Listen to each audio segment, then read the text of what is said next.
I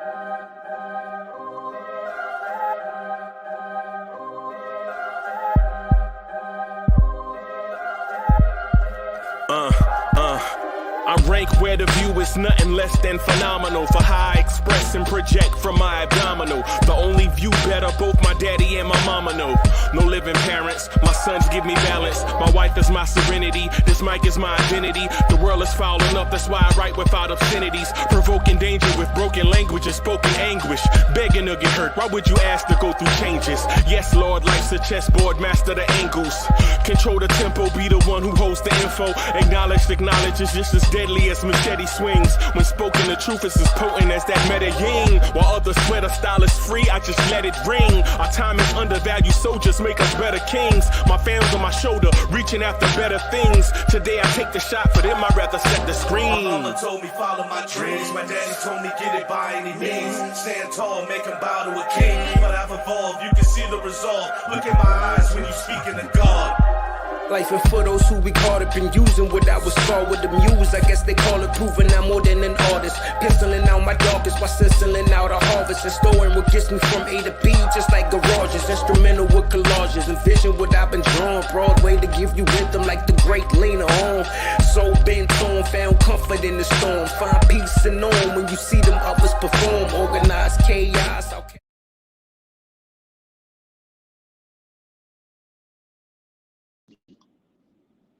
Yo, what's good, party people? What's good? What's good? What's good? What is good? Shout out to my people in the chat. Shout out to Knicks Nation.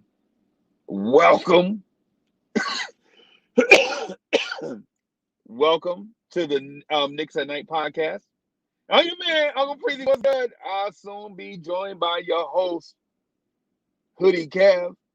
And the place to be if he made it safely out of that predicament he was in, stopping to get gas at a deserted gas station in the middle of the night with a spooky guy standing by the pumps. So if he survived that, then he'll probably be on in a little bit. Yo, big dub tonight. Alec Burks came through in the clutch. He came through in the clutch. We can no longer doubt this guy, man. That's our guy. We can't doubt him no more, man. Burks is our guy. We can't doubt him or RJ, bro. They came up huge in a game that looked like it may have a impact on how the end of the season standings shook out. They came through in the clutch. They came through in the clutch. Randle didn't have the best shooting game. RJ didn't have the best shooting game. But for a stretch, RJ Barrett looked like the truth. Yo, for a stretch, in that third quarter going into the fourth quarter, RJ Barrett looked like the truth. Right?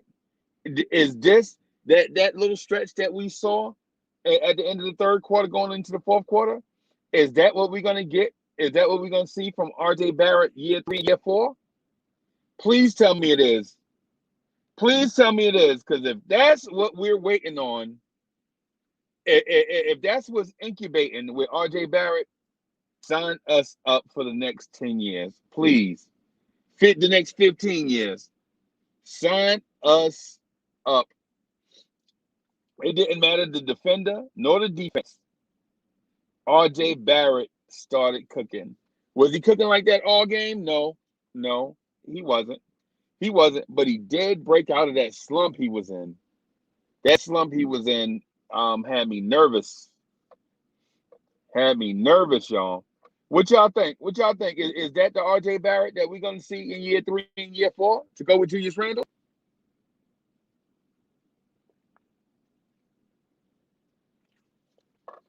If it is, sign me up. If it is, sign me up. Sign me. Give Alec Burks an extension. Give Alec Burks an extension, please. Somebody please throw the contract at Alec Burks. I'm so impressed right here, right now. And yes, I am caught up in the moment. If y'all think I'm caught up in the moment by some of the stuff I'm saying, yes, I'm caught up in the moment. Can y'all hear me okay? What's good? Everybody hear me okay?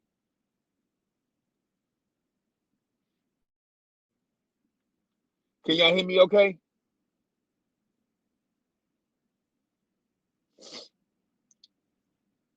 All right. So Hoodie Cav soon come. I think Hoodie Cav had a gas station issue. He had like a full tank of gas, but he saw a deserted gas station with a creepy guy standing out there, and figured he just needed more gas. I don't know. I don't know why.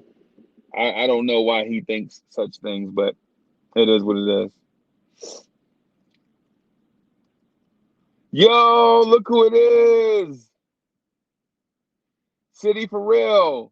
Should be in the bed sleeping, but he in the chat. What's good? What's good?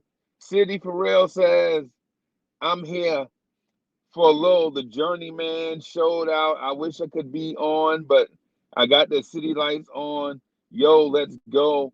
The head is lit, although I look like a wounded animal.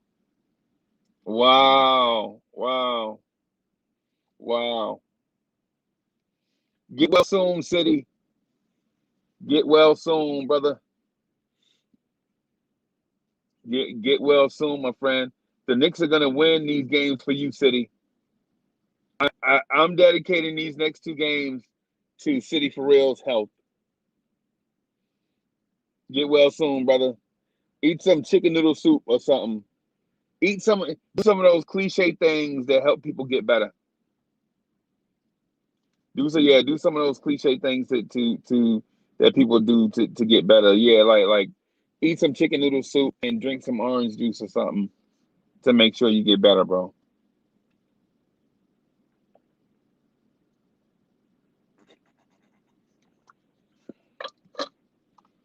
So the Knicks win tonight, man. I'm excited.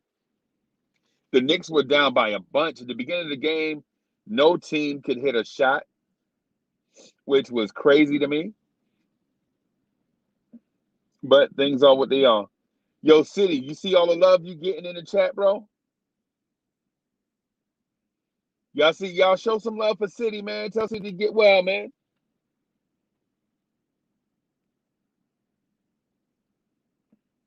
Yeah, man. Yeah, man. So we jumping on a little bit later because we had a whole bunch of stuff going on behind the scenes. Yeah. Hey, yo, hey, that back. Oh, for sure. You know, I'm gonna do the roll call for sure. For sure. We need to get that energy up. Let's get that energy up so we can do this Knicks at Night podcast roll call.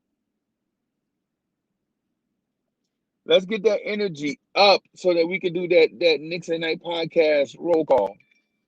You know what I mean?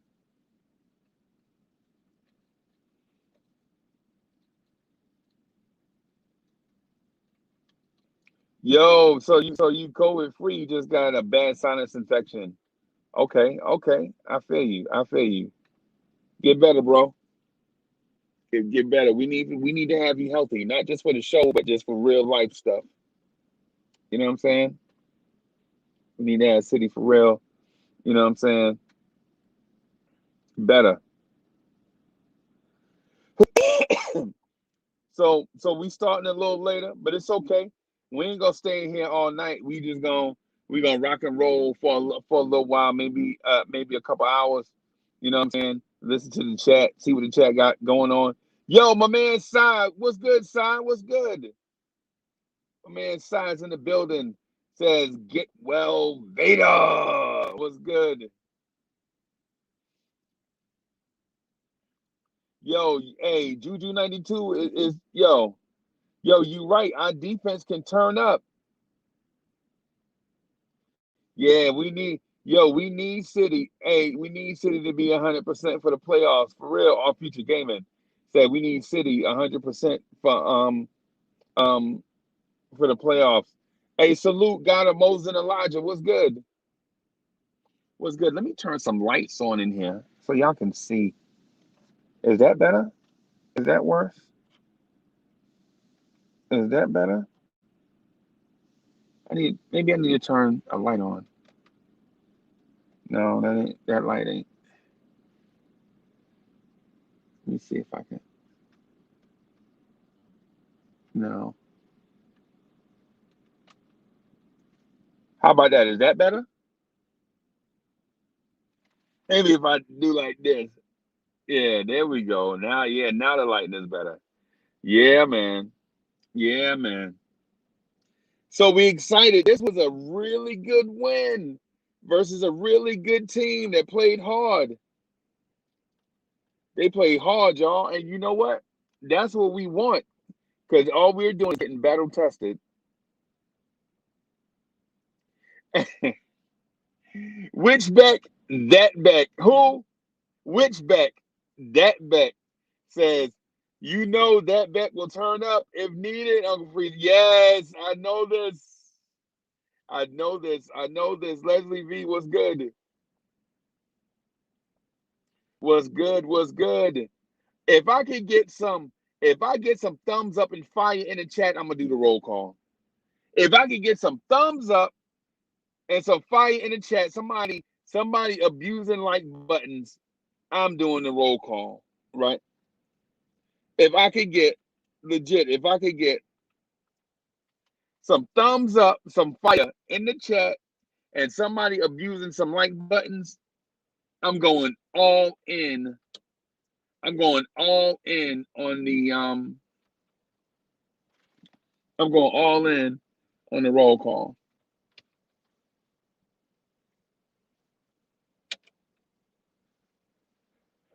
Oh, here we go. There we go.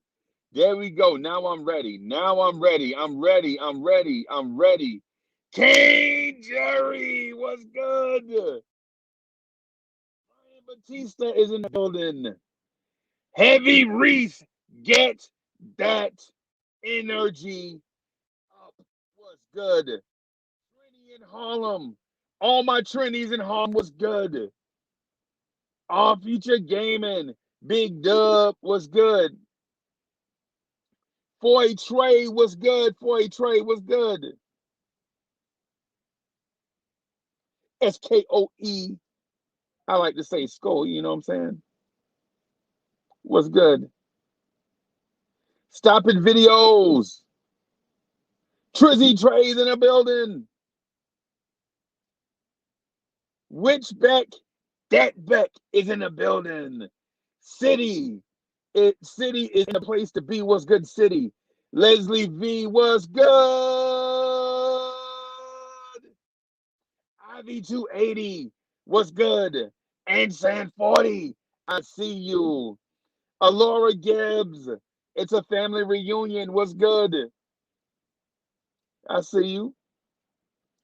John Weber in a place to be. What's good, man? What's good? Rafael Diaz, I see you. Street Fighter battle soon come. Street Fighter battle soon come. What's good? Julian Blum. What's good? What's good? Man, we popping in here. We are popping in here. Look at this, yo. Look at all the love. Look at all the energy. Eli M, what's good? I see y'all, man. Y'all fired up today, man. Y'all fired up today, and guess what? I'm fired up with y'all. I'm fired up with y'all, man. I'm excited. I'm mad excited about. Let me put this thing down, because so I can really talk. Let me put this thing down. I'm really excited about this win tonight, right? Really excited about this win tonight. The Spurs needed this game. The Spurs wanted this game. The Spurs had to have this game, and they played like it.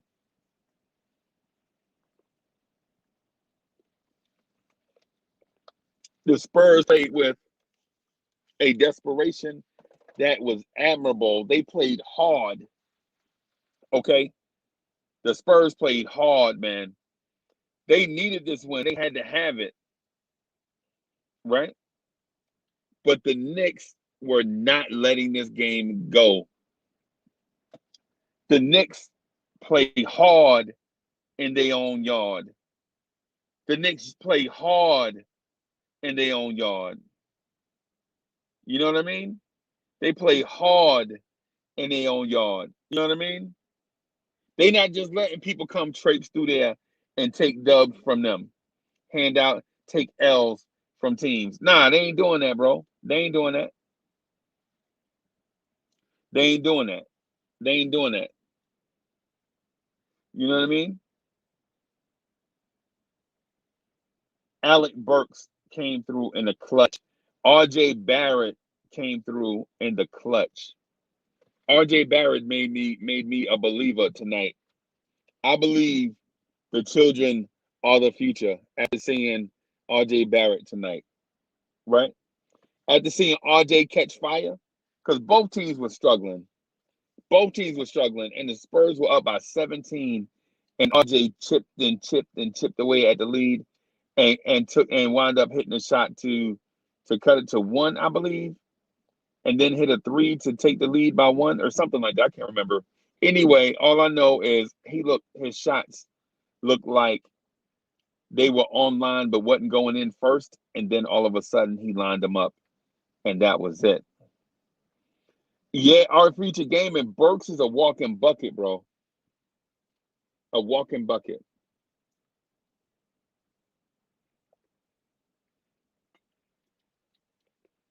And don't get it twisted. The Spurs were not laying down. The Spurs were trying to give us the business. They were running all kind of defensive schemes. They were trying to deny passes to Burks. They were cutting off lanes. They were cutting off. Man, listen. The Spurs tried everything in the book to stop Alec Burks and couldn't. Right. My only frustration, man, child, is this. When I saw Julius Randle start taking the ball away from RJ after RJ was cooking, I was like, nah, Julius, you don't do that right there, bro. Especially when your shot is not on. Especially, I think Julius Randle missed like 3 in a row or something crazy like that. And RJ was cooking. I was like, yo, right here, you gotta let RJ cook, man. RJ, you gotta demand for the basketball, bro. You know. But things are what they are. And that last foul call they called on Frank. Oh my God. We are by 4. We up by 4. We up by 4. And they called the foul on Frank after the ball go out of bounds. What's happening? Anybody else see that?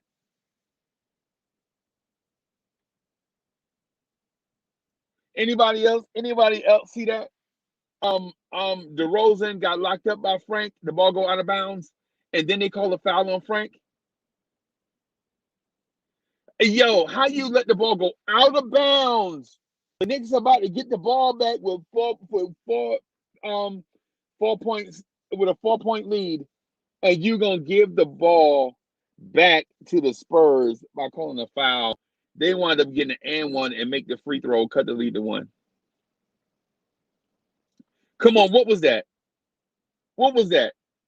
And so that's why me and Hoodie Cav and myself are gonna have beef tonight, because if he say the referees did not impact this game, he is delusional. He is delusional. Hey, did y'all see the part where the referee called RJ Barrett out of bounds for no reason? Wasn't even close. The referees have an axe to grind with us, bro. They have an axe to grind with us, and it's obvious and glaring.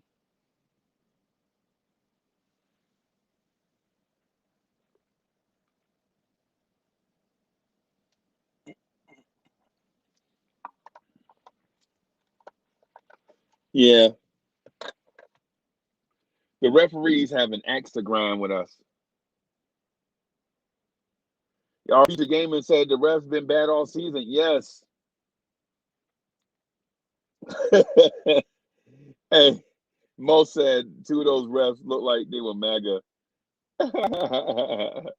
Whatever, man. I ain't trying to get it. Whatever, man. I ain't trying to get into all of that. But yeah, man. So I got a text from Hoodie Cap says, "Hey, I'm cooking. Um, yeah, I don't know. Think people. Yeah, Hoodie Cap said something about cooking or whatever. I think Hoodie Cap might be cooking like a stromboli or something. Oh, there he is. Hey, Hoodie Cap, how you doing? You Good made morning, it everyone. safely from that gas station episode, huh? I listen. In North Carolina, when there's a shortage of gas, when you see a station with some gas, you gotta You whip that gotta thing risk your over. life. You gotta risk your life. I told you the demographic of the makeup of the people that was there. Yes, I you don't did. think that I was going to be like the number one target if something was to happen. Well, Just saying. I yeah, think they would man. have been like, "Oh, we don't want no problems with him." I mean, as Well, I told you, Uncle, I didn't have to stop because I still had like a little over 3/4 of a tank. yeah, But Chet, I y'all was hear like, this? Listen, Chet, y'all hear this? Hey, so Hoodie Cat, what time was it when you stopped to get gas? it was about 11:45. No, it's a little early than that. It's about 11:30. It's about No, it wasn't. 11:30. No, it wasn't 11:30. Yeah, it's about 11:30. Maybe 11:45. Okay. Around there. And I was like, oh, look, this well lit BP is having gas. It's in a very well lit area. This feels like a safe neighborhood. Let me pull over and get some gas. Yeah. This had Carolina Chainsaw Massacre written all over it. Yeah, this had this had some kind of weird thing going on, man. But I made it safe. Not as weird as me keep putting my finger on the video thing. Why am I doing that? Is that something you've been doing tonight? Yes, it's weird. That's why I'm going off the camera because I got stuff happening. So, I'm very happy tonight. My team won. We kept position with Atlanta and Miami. Of course, Philadelphia could not help us out. I think they did it out of spite, losing. Out of spite. I Because just think I just think all of them vulnerable, man. I don't think those teams are unbeatable. who? The top three, I don't think they unbeatable. If Miami beats Milwaukee, in their next game, I'm telling you, I'm picking us to beat Milwaukee in the first round. If Miami beats Milwaukee, I'm going to be highly upset. I told you last night I can't afford to go to Milwaukee, Wisconsin. Yeah, I think our trip is canceled, bro. Are you trying to say that Miami will beat Milwaukee? Uh, That's all we need. All we need is Miami to get one loss. One. And New York, Atlanta, here we come.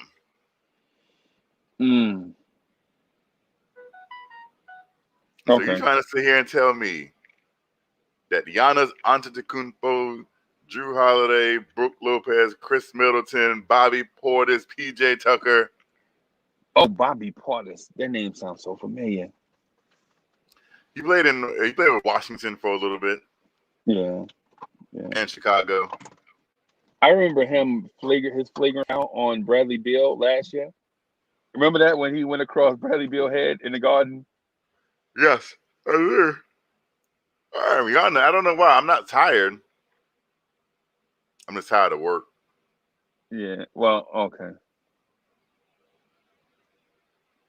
But yes, are you trying to say that they can't beat Miami?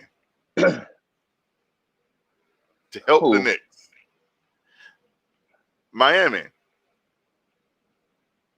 Milwaukee. Do you think Milwaukee cannot beat? Or you think Milwaukee will lose tomorrow, Saturday? Was it Sunday? Saturday. Yeah, I can't call it. I can't I call don't it. remember. No, I I think it can't is remember. Saturday. I think it is Saturday. Are you trying to say that Miami can't beat Milwaukee tomorrow? No, that's not what I'm saying.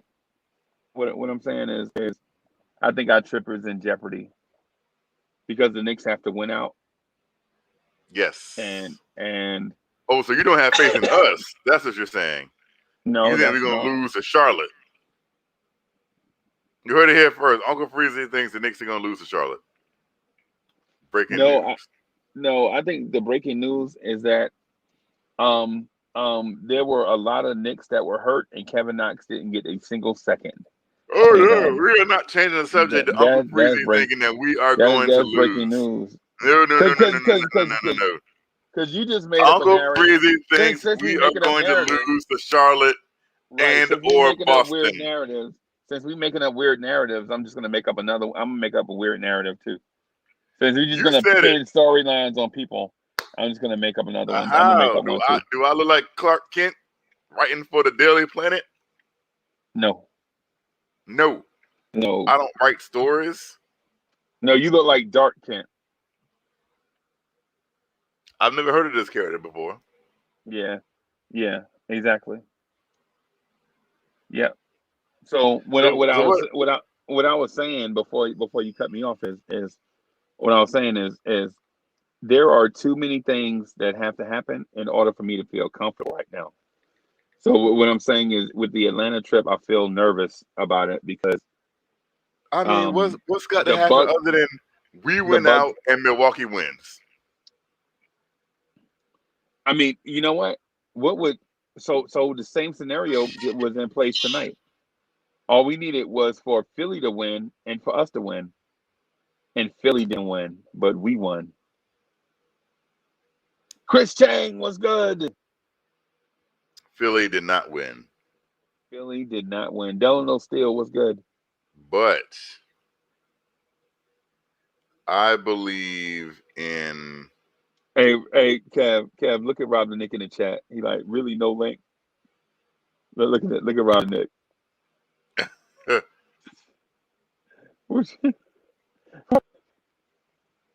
Rob the Nick is a national treasure, bro. Right. He just busts in the door like, really no link? Like Hoodie Kev is supposed to just put the link in there like every 10 seconds. Just spam the chat. Maybe you should give him the link. Go ahead and send him the link, man. See, we went through this last time, and by the time I was able to do it, you had already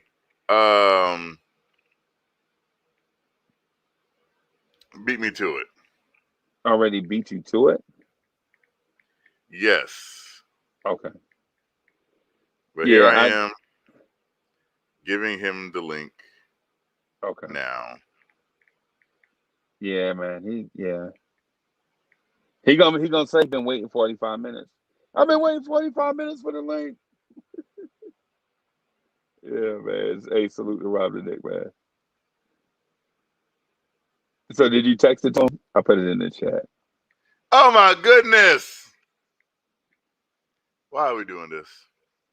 Why do we do this? I'm not for sure, man, but I'm not for sure either. I just don't know. Why do we go through this? But anyways, I want everyone to take this forth. Oh, you got two for the price of one. It's not Rob. Dwayne Wade. It's Dwayne Wade. No, I'm just playing. I'm just thinking. Hey, what's good, fam? What's going on? See, you just said Uncle Fred because I wanted everyone and blowing shares, all the 38 people watching, to go forth and spread to the land that Uncle Freezy thinks the Knicks are going to lose the next two games. Yeah, to Charlotte and Boston.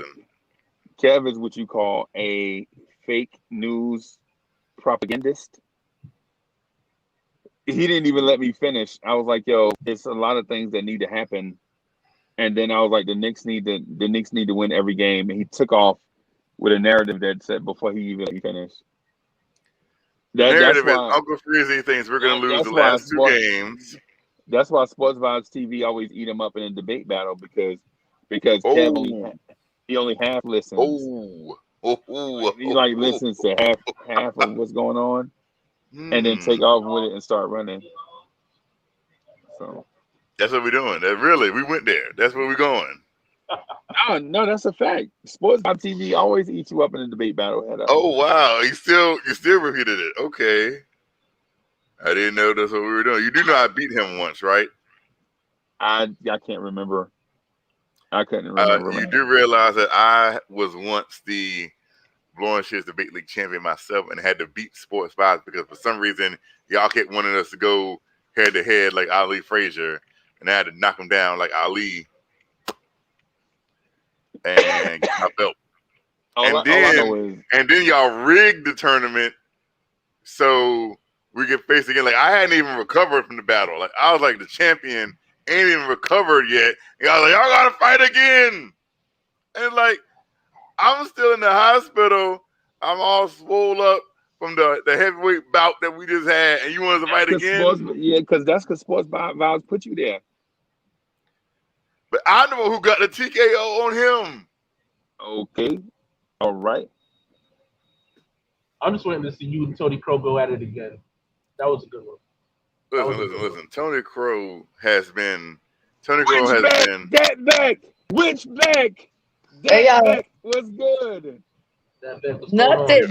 No, everything's good. Should we win? Silas was up for this game. Yeah. Silas didn't fall asleep on this game, so we good. Good. You the good luck charm. Yes, he is. Good luck charm, fan. Bro, you messed up. No. Oh, shoot. Oh, wow. I got hijacked, freak. Sam, over here. No, I don't care. Over here. You don't play me while I'm in here. No, you play me while I'm in here. Come here. I will smack you. Everybody, man. Right now. Say what's up to everybody. Say hi. What's up to the world. Salute, everybody. Salute. How are you? Do y'all want to meet somebody? No, bro. Oh, Silas wants you to meet his other brother. Okay. What's good, side brother? What's going on? What's good? The Knicks winning. That's what's good. Wait, I got a question. Oh shit. This is for you, Hoodie Kev. Why you wearing the same shirt you was wearing the other night? Well, last night. This one? I'll tell you why. Because I'm what happens is why you say KMC is better than churches? Like I wanted to jump through the screen and smack you, bro. Like, come on, man. So this is a twofold kind of question. So one, I had this shirt on during the show because I literally go to work and I come home because Uncle Freezy gives me no time. I literally had to speed all the way home to get on the show. So I put on these shirts because I'm not about to wash all these clothes. I only had this shirt on for like 2 hours. I can't. Yeah. How you speed all the way home and you stopped at a deserted gas station with a killer at the gas pump just to get $10 worth of Killer at the gas pump, Kevin. There was legit, like every pump was full of people. I was not going to be the first victim. They was not about to come after the 6'2" African American man. All I'm saying is, I might have been. By the time they would have gotten to me, I would have been gone. I don't know if midnight gas is worth it, bro. That's all I'm saying. In a gas shortage, it is. Midnight gas. Do I really need donuts that bad? It was a legit like 11:30 gas. Oh, okay. Okay, so back to the why Freezy. Did you hear Kevin last night About the chicken. Why? Why is Yes, KFC I heard that. I heard that Why last is night. That was KFC crazy. better than churches? It depends on the time. Because I don't need my arteries clogged at 35 years old. You're All wrong. that Yeah. grease. Buddy, you're All wrong. the Like, grease. KFC is better than churches. Yes. What? No. What? He's Well, since I agrees, and that settles We it. are gonna fight, son. We are gonna fight, y'all. okay. Hey, I'm gonna mute us. I'm gonna mute us.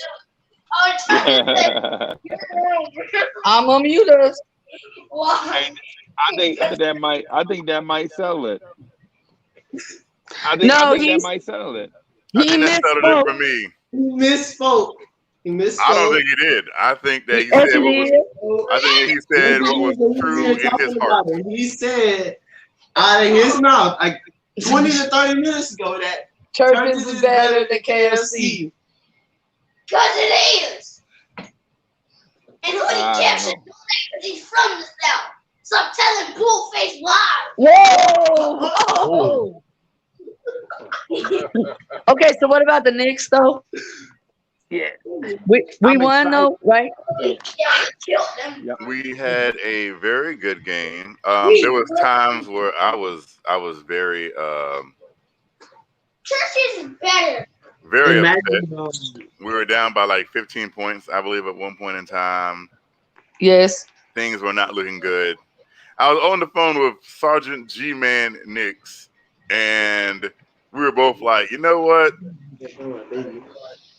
This sucks. I hate Greg Popovich ever since 1999, and I can't wait for him to coach his last game. But then we started to come back, and I was like, this is wonderful. Even though Alec Burks was the catalyst. Right. So what But that that's matter? no crazy. I was so Why is that very, a very problem? happy. It's not a problem. Not a problem. I love Alec Burks. Right. You love Alec Burks? No, that's sarcasm. Yes, Yeah, I do. he being sarcastic. So I knew he was being sarcastic. yeah. No. It's all love for No, you're trolling Alex Burks. Alec Burks. Yeah, that's what Reggie you're Bullock doing. is the problem. No, Reggie Bullock is not the problem. Reggie Bullock is not a problem. Why you're not wearing your hat? Okay, He's man. not.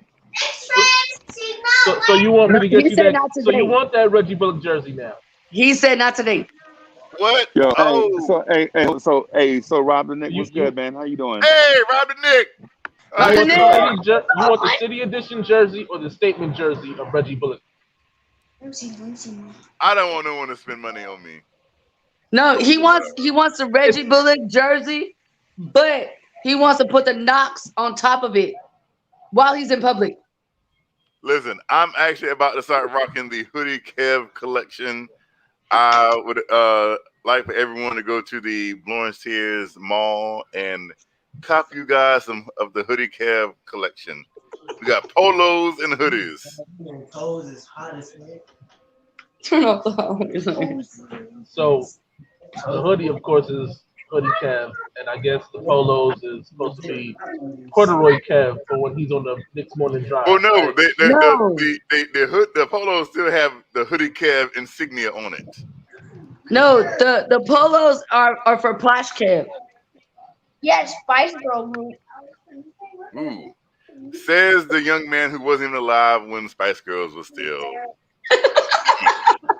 Yeah, I heard of that group before. I'm not You know, sure.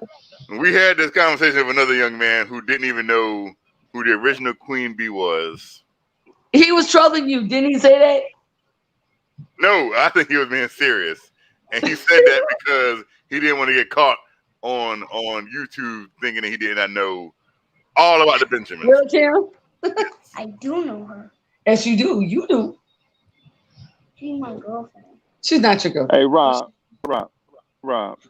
Hey. Salute, Rob.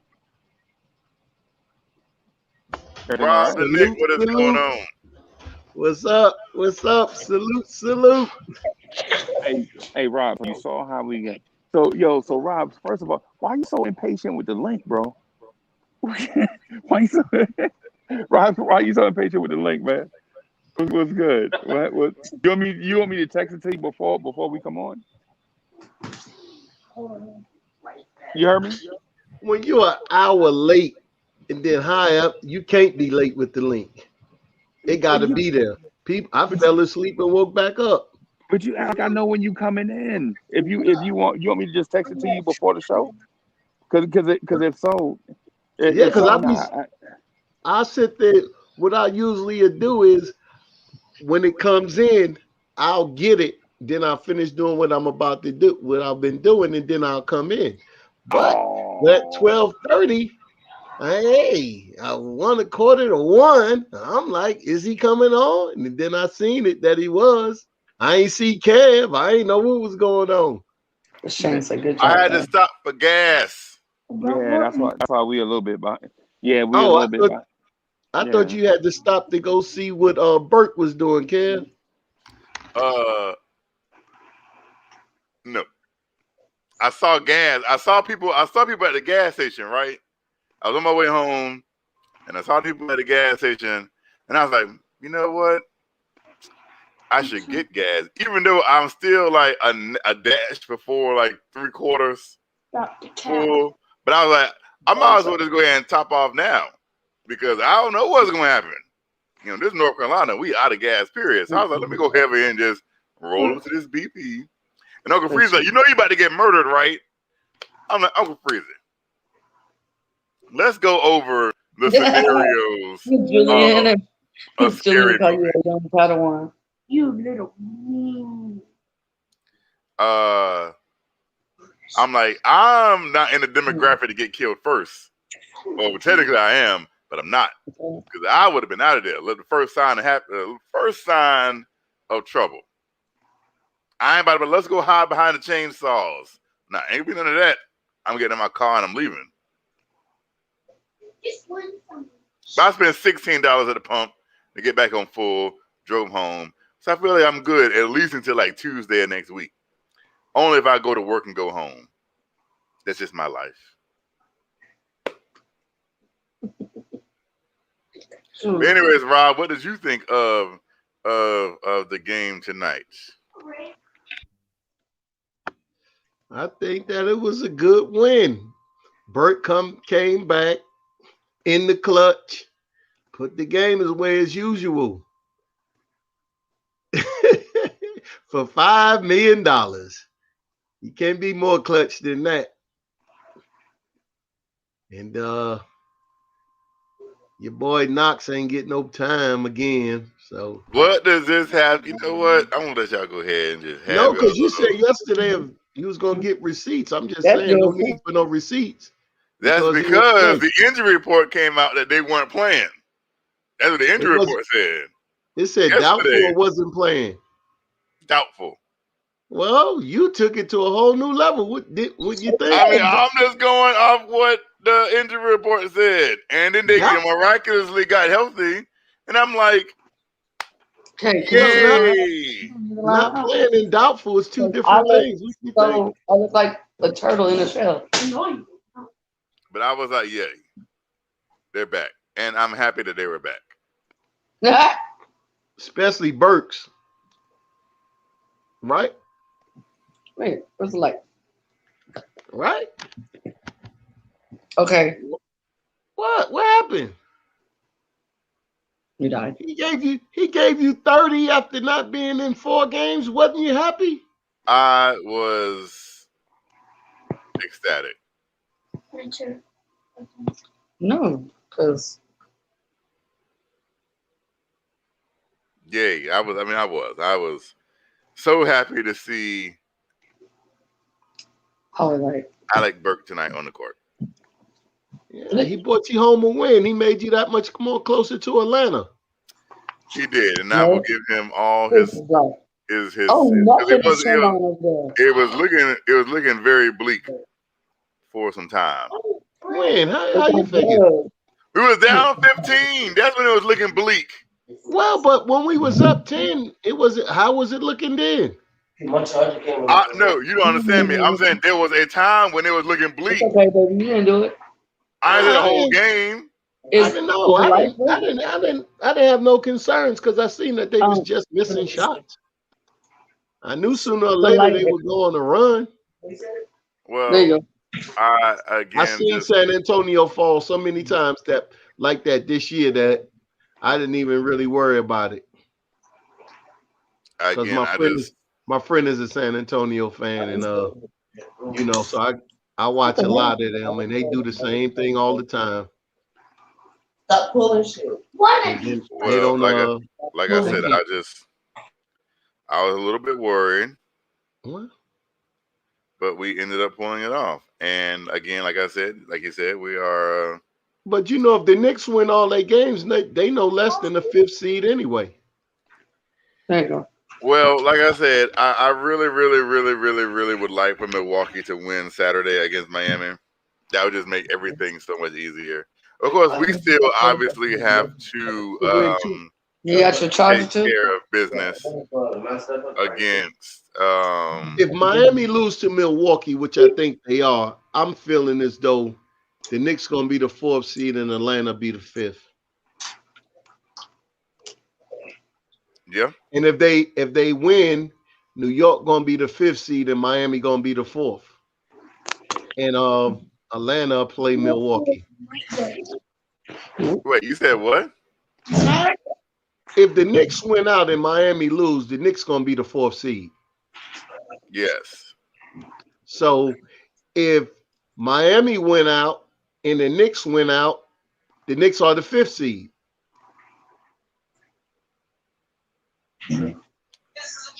Yeah, because we jumped Miami because we beat them head to head. I mean Atlanta. Atlanta, yeah, because we beat them head to head.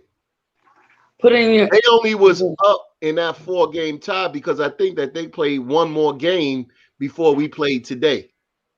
Now the question is, I was under the assumption that Atlanta had a tiebreaker against Miami. That's why we're number 6 right now, because Atlanta has a tiebreaker over them. Okay, because Atlanta played one more game right now. They got one more game played right now. Yeah, but if all 3 teams end up with the same record, Atlanta has a tiebreaker over Miami. So Atlanta would be over Miami, but Miami would still be over us. We'd still be 6. No, but I said if they lose to Milwaukee. Oh, if they lose to Milwaukee, we'll jump Miami and Atlanta and go back to 4th and host Atlanta. Yeah, that's what I said. If they lose to Milwaukee, which I think they are. But the only thing I'm thinking, will Atlanta still get home court advantage because Atlanta is a division winner? Over who? Will they get a number 4 seed because they are the division winner? No, they went away with that a couple years ago. Did they? Yeah, I think they went away with that because they was talking about it. I think they did. They did. Or if they did, well, I don't know. I think that they did though, but I'm not sure. Hold on, let me Google it.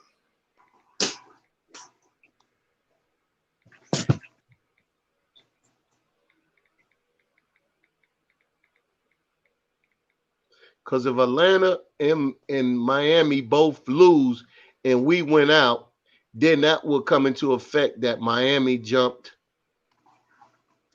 No, because like what I said. Oh no, I don't think that would have anything on us. So it says in the playoffs, a division winner always holds home court advantage over a second place team, regardless. No, wait, no. That's the one. Yeah, they did change it. Yeah, I thought they did. Yes, they did.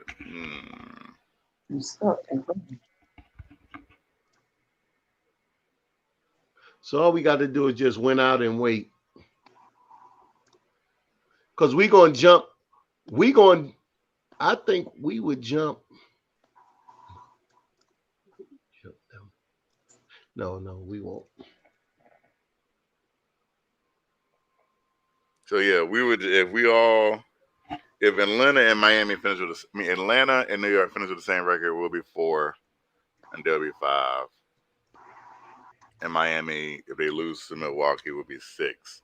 But we really, really, really, really, really, really need Milwaukee to win. Well, let's see what they do. I don't really care either way. I care. I would like to go to Atlanta. Well, I would too, but if I don't, it doesn't matter to me. I'll catch him in because I'll catch him. If they somewhere get to New York and Brooklyn, I will be up there. That's a trip. All I know is I cannot go to Milwaukee, Wisconsin. I also don't want to go to Milwaukee, Wisconsin. Well, you might. It might be a cheap plane flight. Who knows? I'd rather take that 4-5 hour drive down to Atlanta. Call it a day. I don't know if the playoff schedule will come out until it's over Monday. Yeah, it'll be out Sunday. It'll be out Sunday. 6. It'll be out Sunday night. When is the last game? Because they just posted it Sunday. earlier today. The time of the last game, but they're West Coast games anyway, so it might be Monday, it might be Sunday. I don't know. No, it's gonna be Sunday. It's gonna be Sunday evening when it's over. They might put the East Coast out there as soon as all the East Coast games are played. Or put in the if the if what little bracket, if necessary, little type thing. Because it'll be interesting to see where we fall in the scope of things. So yeah, well, it'll be interesting. I'm looking forward to the playoffs and see what we can do. See how this team performs. We've had a good season. I can't take anything, as much as I mope and complained about how Thibodeau runs things sometimes. I can't take away from the overall success that this team has had. Thank you. You should have said that a long time ago. Why it took you so long to say that? You should have said that a long time ago. Hey, you got to beat you in the head with a brick to get something out, huh? It's more or less, no. Because here's my thing. I predicted us to be in the playoffs anyways. That's the thing about it. I predicted us to be in the playoffs. We're in the playoffs. So to me, it's kind of just seeing how the chips fall. I'm not holding any kind of expectations once we get there. What happens. If we lose in You're the not first supposed round, to. second round. This is the time when you look at the Knicks right now. This is the only thing you look at now. Going forward, what is needed. Now you're in the playoffs. Now you can really concentrate on what your team needs for next year. It's easy right now. It's easy. That's why I don't care who we really play, because as we go forward, your shortcomings will be exposed. And then those are the things that we'll fix over the off season. That's why you can't be talking about in January what you need in June, because once you make it to the playoffs, it's going to expose everything that you need. You're going to know where you're good enough at and where you're not good enough at, and what you need to fix and what you don't need to fix. That's how you build on. That's how you build on what we're doing. We are definitely going to see that, because these matchups are important. Clearly, in the regular season, we matched up better with Atlanta, even though all the games with Atlanta kind of came down to, some of them came down to the wire in Atlanta. I'm not going to sit here and say we didn't catch a couple breaks from time to time, because we did. You always catch breaks, or you don't catch breaks. But I like in a playoff, I would like Leon Wood's crew to be refereeing. Do they have their own crews, or I mean, it'll probably go dwindle down. Well, no, I think they got a head ref in a crew that they work together. Because with the pandemic, I know they ain't moving people all around the country, so you get crews that work together. Yeah, like I said, it'll be interesting because, like I said, we'll They said breaking news: Hoodie Kev gave the Knicks their props. Thibodeau his props. What? That's what they said. Mark Swift said breaking news: Kevin Hoodie gave the Knicks their props, aka Thibodeau. Yeah, he finally dug deep and let it spill out. He didn't want to say it. Why would I not give Finally, my team it only credit? took forever. Finally, it only took forever. Yeah, he I wanted have it. He wanted it to just slide by that nobody noticed it though. But that's a topic for the next 15 minutes. I have Right. Get him, complimented OG. Tom Thibodeau several times this season. No, you haven't. In Get your him, OG. sleep. He ain't been. Yeah, and by accident. There's been They- numerous occasions I complimented Tom Thibodeau. I can't recall. Yeah, by accident, and you probably apologize for. Oh, my bad. I ain't even compliment him. I That's don't what think you've Tom been doing. Thibodeau is a horrible coach. I never thought that Tom Thibodeau was a Yeah, you horrible do. coach. Yeah, Oh, you they do. said Yes, you another do. breaking news. Kev also hates everybody that's not on a rookie contract. Right. He said because Kev complimented Thibodeau one time. He was like, "Yo, he let Knox play in Tampa." That was one of his compliments. I'll give him other compliments. No, you were extra complimentary when he let him play in Tampa. You were extra complimentary. I gave him You gave him extra. many compliments during the Milwaukee games. Pulling When those Knox wins came out. in, Huh? when Knox came in, you gave him a compliment. Even the first Milwaukee game, beating Milwaukee was very big for me. Yeah, but you never acknowledged it as that's a the point Knox of game. reference during the season. Huh? You never acknowledged it as a point of reference during the season. You always used to say, "Oh, what top teams did we beat?" And you're knowing that we beat Milwaukee because you was impressed with it, but you would never bring it up. Because it happened so long ago. No, well, look what you're saying right now. It's kind of like, what have you done for me lately? I'm just giving you examples of times that I've given him compliments. No, but you kept that to yourself because I never heard it. I did. So compliment. Again, I've given him plenty of compliments. I'm not about to sit here and swoon over him. Like, oh, Thibodeau, let me count my ways. Just respect the game. That's all. I respect Tom Thibodeau and what he's done. That's anybody. I totally respect And then what he's done. you went on a rant. I never got back to you with that one. You went on a rant about how Frank sucked against the Lakers. And you were wrong. When I said it, you said it in the first quarter. He was bad. I was like, man, he was playing real bad right now. He already had 2 steals in the 3. You was like, Frank sucks. And then you didn't even say this game. This is when he got beat by who did he get beat by? You can get beat. Because he was like beat bad. Then he got that dumb foul. Man, look, and I was like, what is Frank out there doing? What? Because he got beat? And then turned around and had an unnecessary foul. No, there's no foul unnecessary.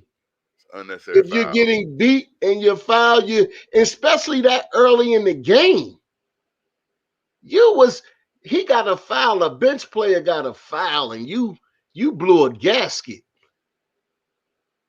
And then he came on strong, and then you couldn't say, you just was wanting him to suck so you can just say he sucked, but he didn't. At the end of the day, Frank had a good game. I wasn't saying that. I was saying at the time when I said it, But it wasn't. But I look, saw a soon bad as somebody, sequence of events. soon as a turnover occurred, I can see you in watching Reggie Bullock. If he fall the wrong way at that time, oh, he sucked. Oh, somebody else called you out on you said Burke isn't clutch too the other day. God, You getting called. Dang, man. You got your receipts in your listen. pocket. Just because a player has a good game every once in a blue moon does not mean that the whole entire narrative changes. Yeah, but you're trying to say, look, when Clyde be talking about him, Clyde be saying he's having a good season. But Kev, you see something totally different that everybody else is seeing because you're concentrating on the bad. I'm And not that's all concentrating on anything other than what I see. Yeah, but so you're saying that Reggie Bullock is having a bad season. Can you If see Reggie Bullock is having a bad season? Yes, is he having a bad season? In comparison to a season. You know what I don't know. We ain't gonna dilute it. We ain't gonna change it. Is him as a basketball player having a bad season? It's not a just that simple. By his standards. That plain. By his standards, by Reggie Bullock's standards, he's having a subpar Reggie Bullock season. So what's it's been ebbs and flows. Well, but look, on the average, a good defensive player, on the average, a 40% 3-point shooter, on the average, a 78% free throw shooter. That sounds like a respectable season. Is he still shooting 40% from three? Yes. Are we sure? I gotta check this out. Even if it's 38-40, he's still having a good season. That's all to it. He took 163s. He's hitting 40% of them. He's having a good season. But coming from you, he's having the worst season in NBA history. I'm not saying that at all. I'm not saying he's having the worst season ever. That's what you've been saying all season. Is it? Yes.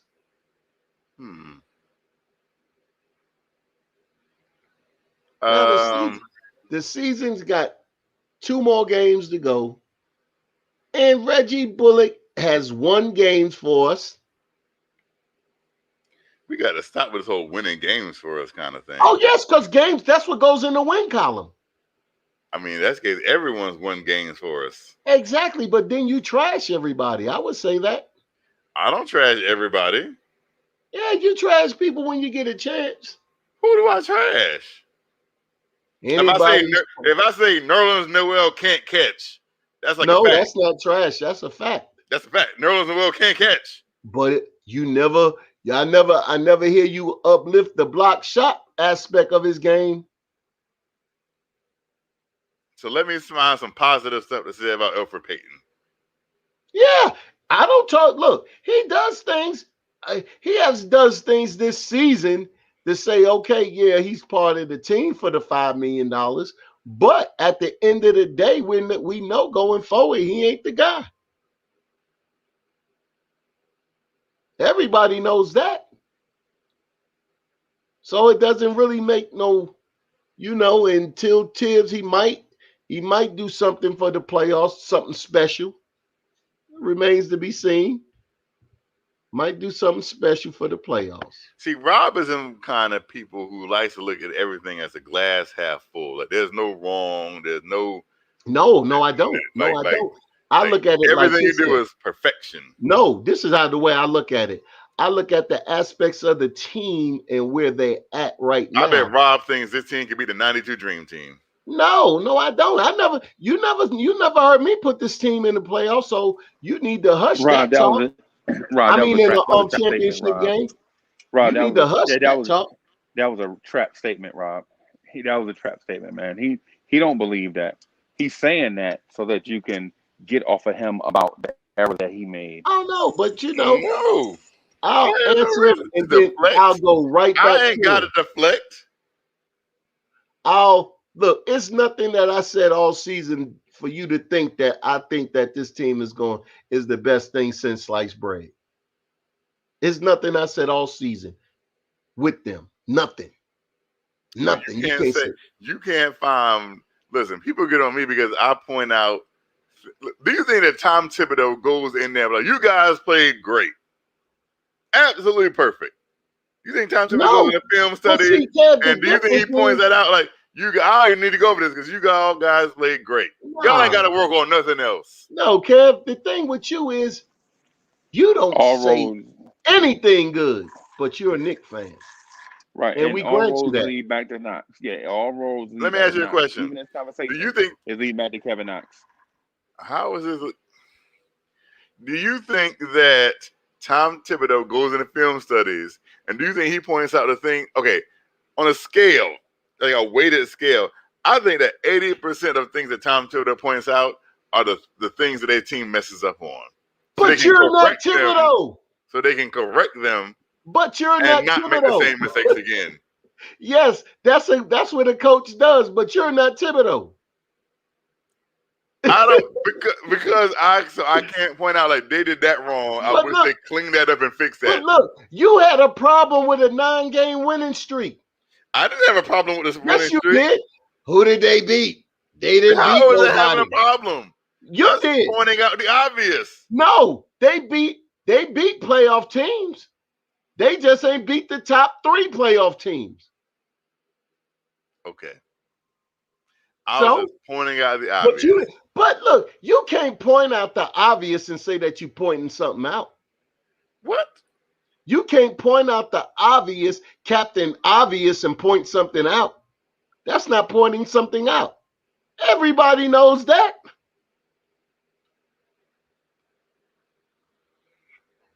Everybody knows that. But see, you have to stay with the grim. It shouldn't be the Hoodie Kev collection. You know what it should be? Hoodie Kev, the Grim Weeper collection. It should be Hoodie Kev, because you always sitting around the corner waiting on death. Waiting for the death of the Knicks just so you can say I told you so. I do not wait on death of the Knicks. Yes, you do, Kev. Hoodie Kev, the Grim Weeper edition. I love this team, and I want this team to be successful in all of its endeavors. The Grim Reaper love to come get who they gonna get too.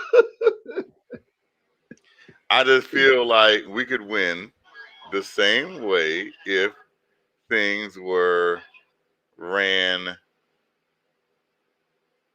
differently. Well, but see, that's your opinion.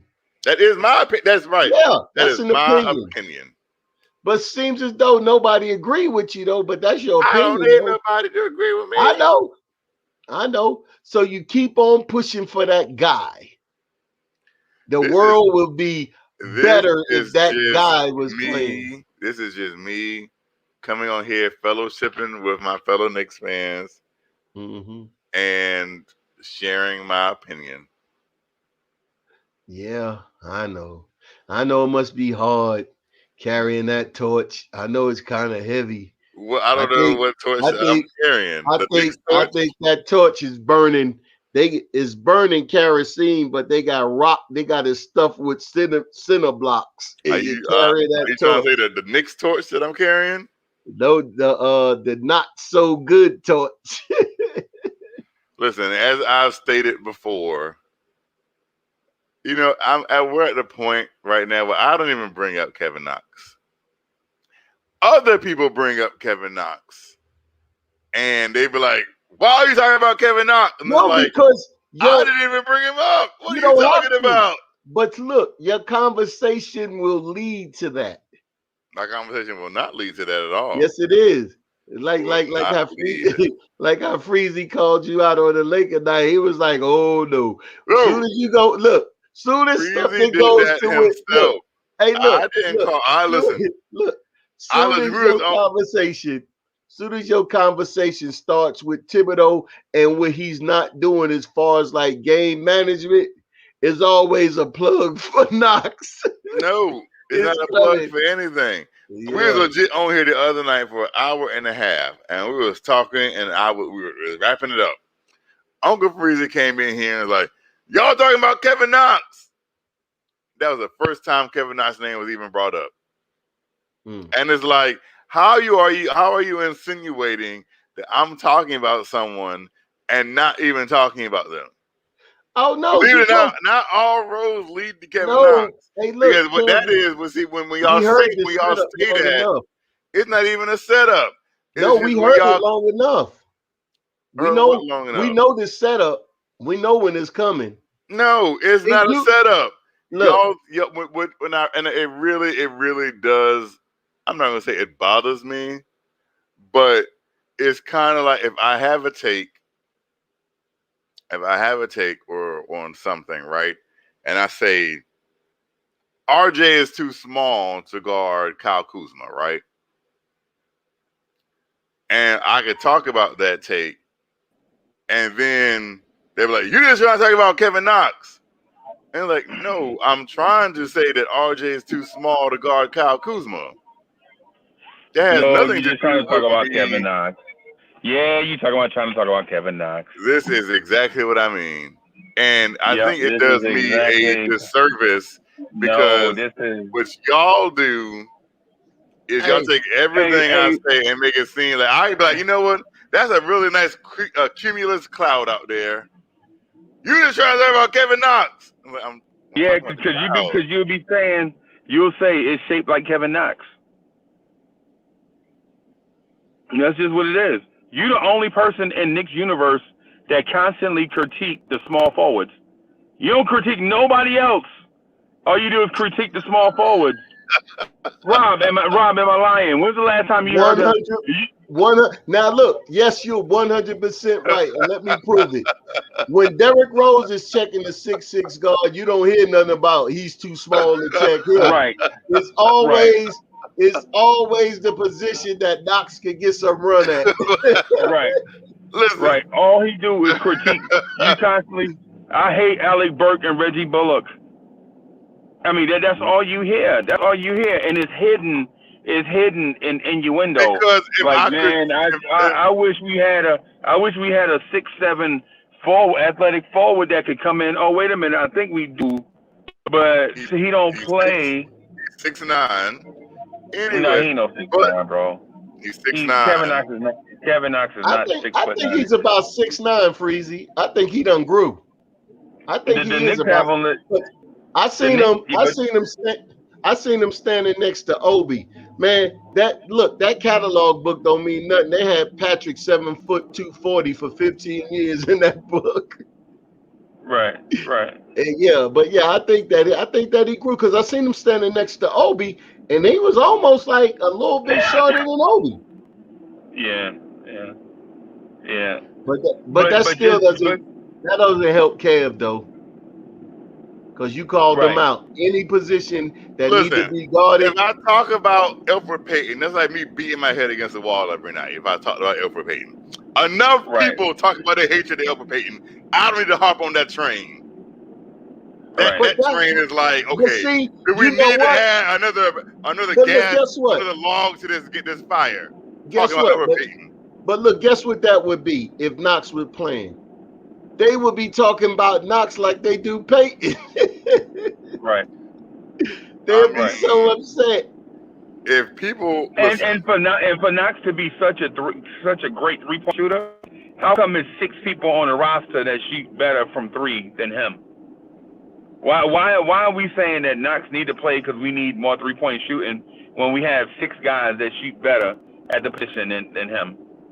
Shoot better from 3. There's no point in me even having this conversation or this debate because y'all just want to pass it on like it's just whatever. All roads lead to Knox. All roads lead. All roads that everybody else leads to Knox. I'm trying to talk about the all Knicks. roads lead to Kevin Knox. And if I'm I looking feel like I'm looking forward for him to get his shot next year, real shot, go through training camp and and everything that the league has to offer for him. And I'm really looking forward to Knox getting a shot though, for real. A real honest shot. Like leave him out there like you leave everybody else. Right, me too. But this season, no. Yeah, when he Kevin chilling. Knox was playing, when Kevin Knox was playing 20 minutes a game, the Knicks were 2 games under 500 during that stretch.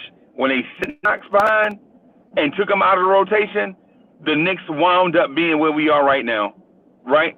So, man, this whole thing of Kevin Knox in any conversation is ridiculous. It's borderline psychotic to keep talking about Kevin Knox or alluding to Kevin Knox when he is not ready. I suggest that y'all stop talking about Kevin Knox then. Right. But the thing is you can bring up Knox directly or indirectly. And so bringing him up indirectly does not mean that you're smarter than the crowd. Indirectly. All it means is that you're trying to wedge Kevin Knox into the conversation any way you can. Again, I'm not trying to do anything. Right, but so you criticized a dude that scored 30 points in a victory that we needed to maintain our place in the standings.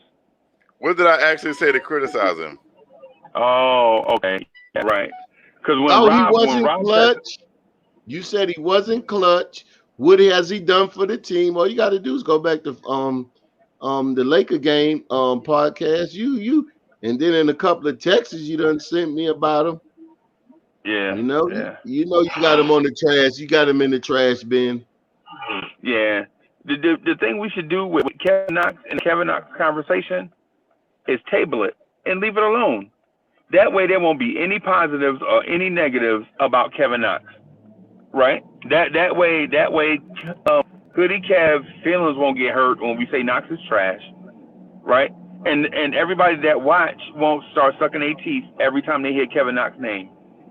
Like Kevin Knox didn't play a minute. Kevin Knox just dominated 30 minutes of the conversation.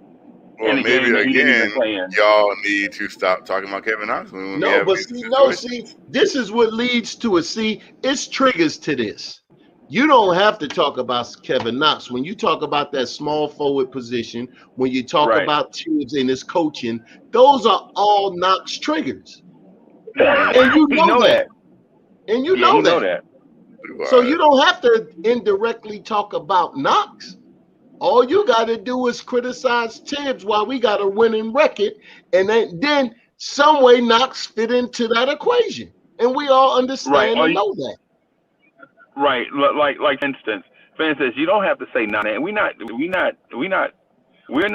dumb Knicks fans. We know when you say why are these old veterans getting more playing time than the youth. We understand that this is a pathway to get onto Kevin Knox. Nobody's fooled by that, bro. When you say these 6'6" small forwards are not big enough to defend such and such, we know that you're talking about Kevin Knox. Let me ask you a question, and this is the funny thing. No, I'm not answering questions, bro. It's not a job interview. It's answering resources. No, because would you like to have a discussion, or you just want to have a dialogue? I'll answer the question. Go ahead. I don't know if you were giving a speech or you were trying to have a conversation. Which one is it? Are you giving a speech or are you trying to have a conversation? I'm going to indulge you. Go ahead, Kev. What you got to say? I didn't know Uncle Preacher was giving a speech.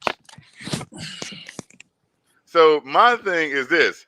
If I come in here, if I say, again, like I said the other day, such and such is too small to guard Kyle Kuzma. Is there a lie that I just told? Did I make it up?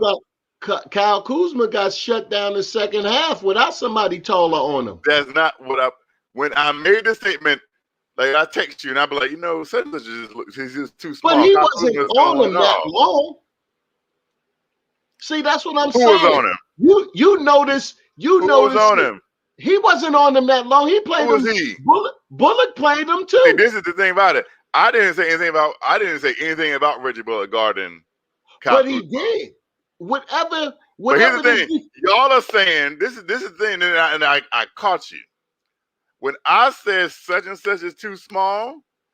This had nothing to do with Reggie Bullock. I was talking about R.J. Barrett. Okay, I understand that, but so how can y'all say I'm talking bad about Reggie Bullock? Look, this is what I'm saying. I was legit talking about R.J. Barrett. But look, when you called it out, you was right. But it wasn't a stretch to even make that comment because it didn't last long. But you noticed it at the time when I sent I know. Like I said, you didn't give enough observation because it really didn't last that long. I gave it the whole first half. You didn't guard him the whole first half. At halftime, when Kyle Kuzma had 16 points at halftime, I said, man, RJ looks too small to be guarding him. You was killing 3 people about him. You killed Frank about him. You damn sure killed Frank about him. Oh, Frank. Yes. So you killed more than it was more than just RJ. But the point is, and I said the point I made was they are too small to be guarding Kyle Kuzma, which is a fact. I don't at the think time so. when I sent it, he had 16 points at the halftime and was killing him. So what happened with the How did I make something up? Okay, no, I'm not saying you did. But at the whole of the game, as they made adjustments, what did Kuzma do in the second half? Jack shit. He scored 5 points. Yes. So with the same small guys on him. Yes. Okay, then. So it wasn't nothing. He had a hot streak. They shut it down. Okay. So if I had said that, if I had sent that text at the end of the game, I wouldn't have had a leg to stand on. But when I sent it, he was killing us. But the fact I had every leg to stand on. Look, that game never got out of order for you can say that he was killing us. He was the hot hand for their team at that time. But they was never killing us while he was doing that. So there was no need to panic. But you found a way to panic so you can bring it up. Because if you look at the game, it wasn't getting away because Kyle Kuzma had 16 points. Matter of fact, they was down at the half with his 16 points. So it didn't matter. But you noticed it even though the game was close. So therefore, it looks like you were picking. Okay, so the game is close. And I'm thinking, oh man, this game is close. I'm getting nervous. It's wrong of me to get nervous in a close game. For you to be picking because somebody got hot in a close game. And it was only what sense does that make? That doesn't make any sense. Listen. I'm nervous because the guy is hot in a close game. Let me make it sense for you. Let me make it make sense. If I say that to you, Rob, how does that sound? I got nervous because the guy is killing us in a close game. And we're at their home without, and it's not even a halftime. You shouldn't feel that way, Kev. Hey, look, let me tell you just like feeling that way. Me personally, in the first half of a game, when I'm watching the first half, I'm watching it just to see what's going on. And I ain't never panicking in the first half of a game. Never. Now, if he was in the fourth quarter like that, you would have had a great argument. But in the first half, nah, you look at it because once halftimes come, you're going to make the adjustments. He got shut down to 5 points. So it looks like you jumped the gun.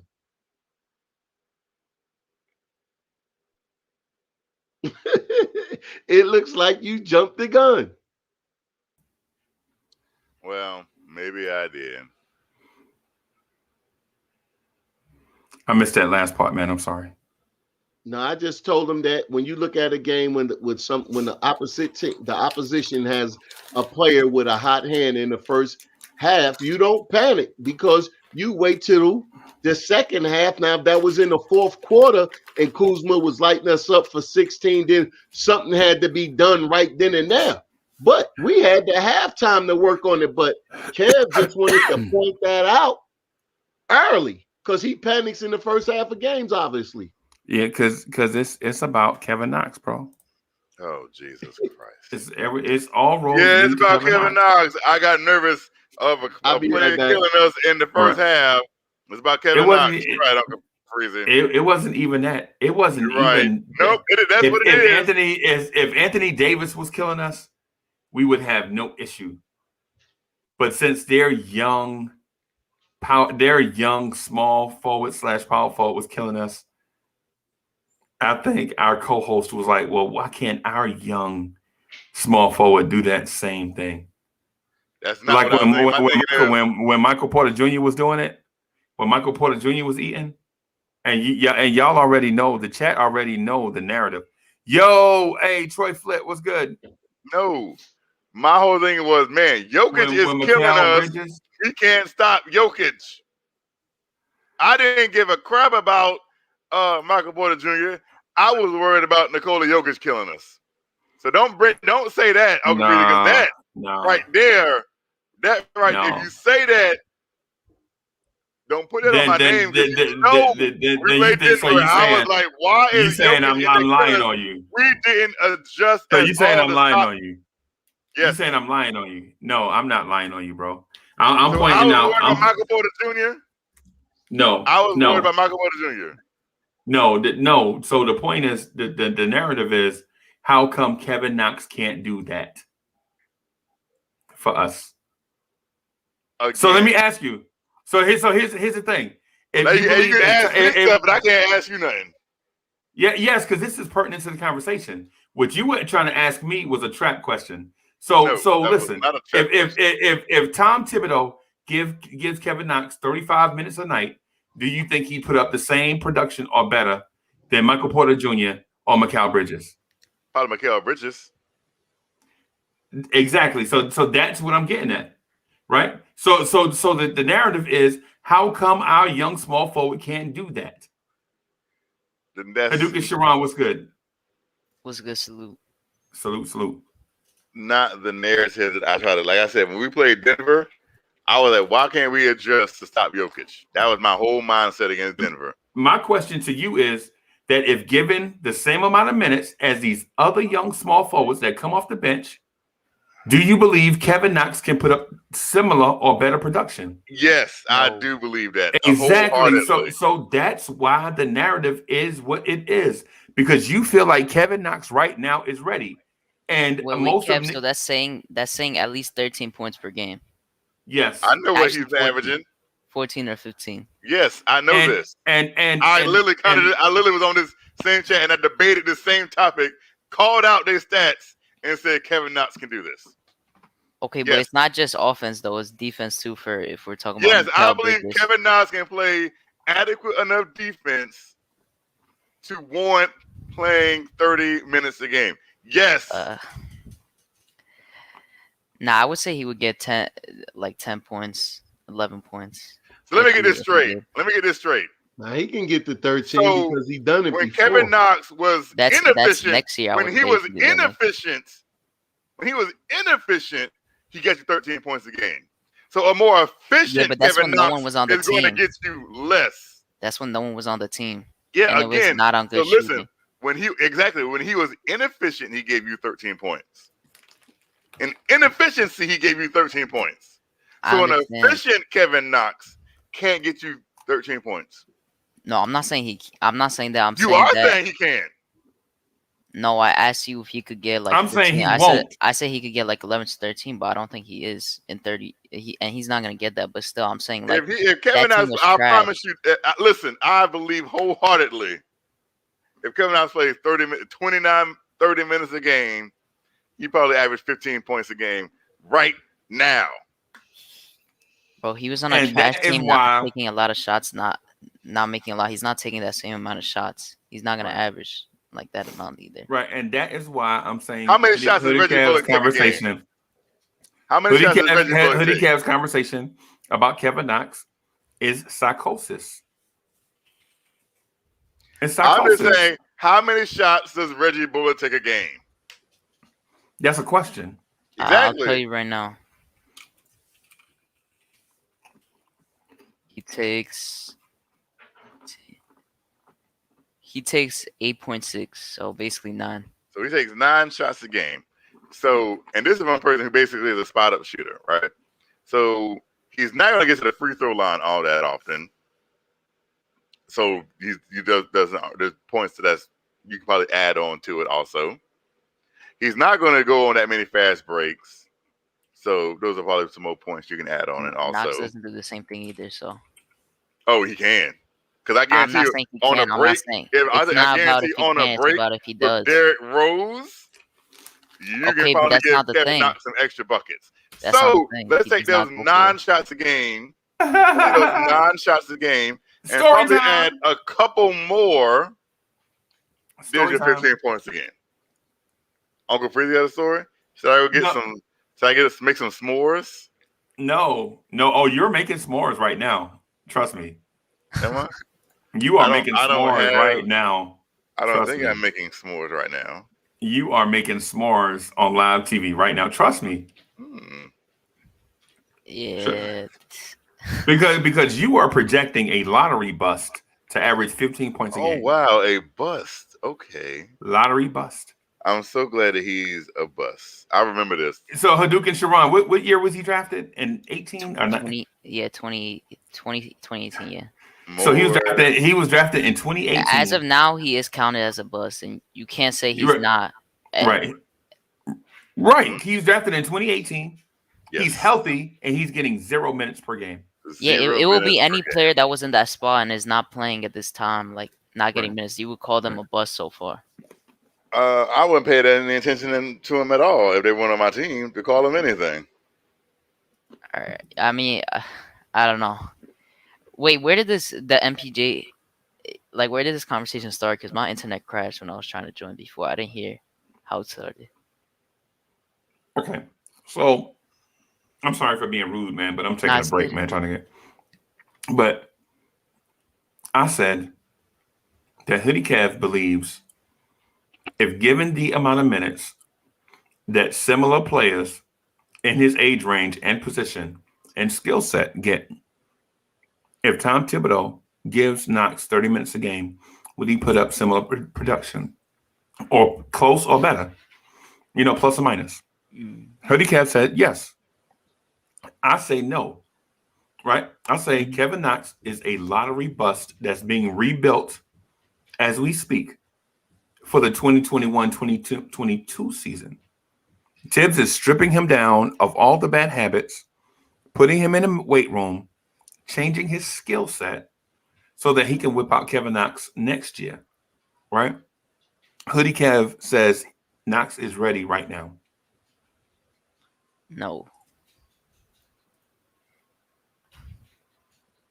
So I think everyone in their right mind, even if you're I don't know what you mean by ready wise, off the bench wise, or because starting obviously not going to start. No. Hoodie Kev believes that Kevin Knox can start right now over Reggie Bullock. But didn't he change his mind after you told him about how they're going to reimburse them for next year?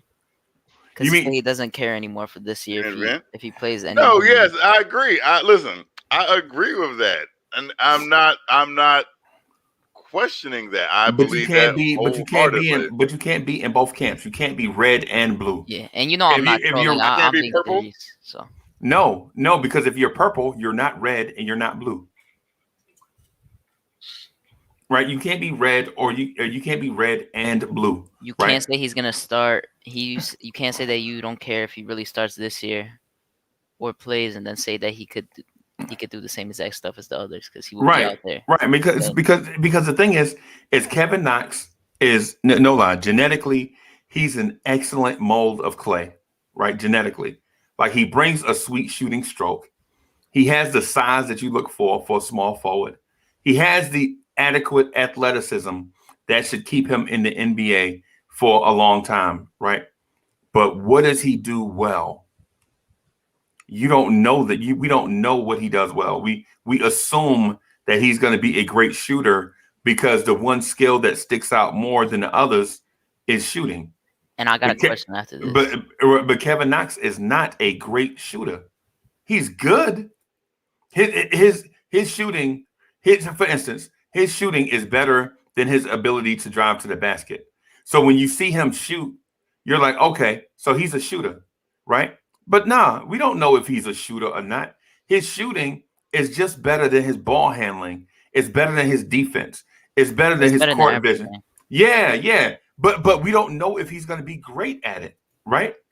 And the numbers tell us that. Because right now, Frank Ntilikina is a better shooter than Kevin Knox.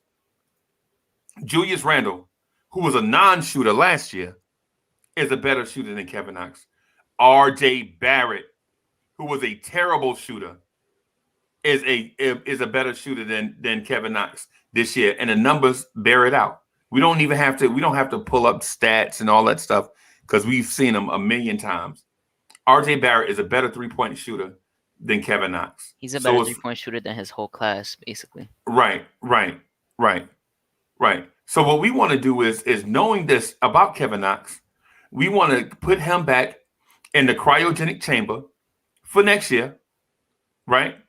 After the season is done, pull him out of the cryogenic chamber, upload new skill sets that fit his physical makeup, and let him eat. Because next year, I'm not saying Kevin Knox is even 15 points per game next year. But what I'm saying is he could be in the rotation, maybe 9, 10, 11 points a game. And then 2 years after that, maybe he can go up to 15. Like 2021, 2022, it will be like his rookie year. It really depends on who we draft and pick up.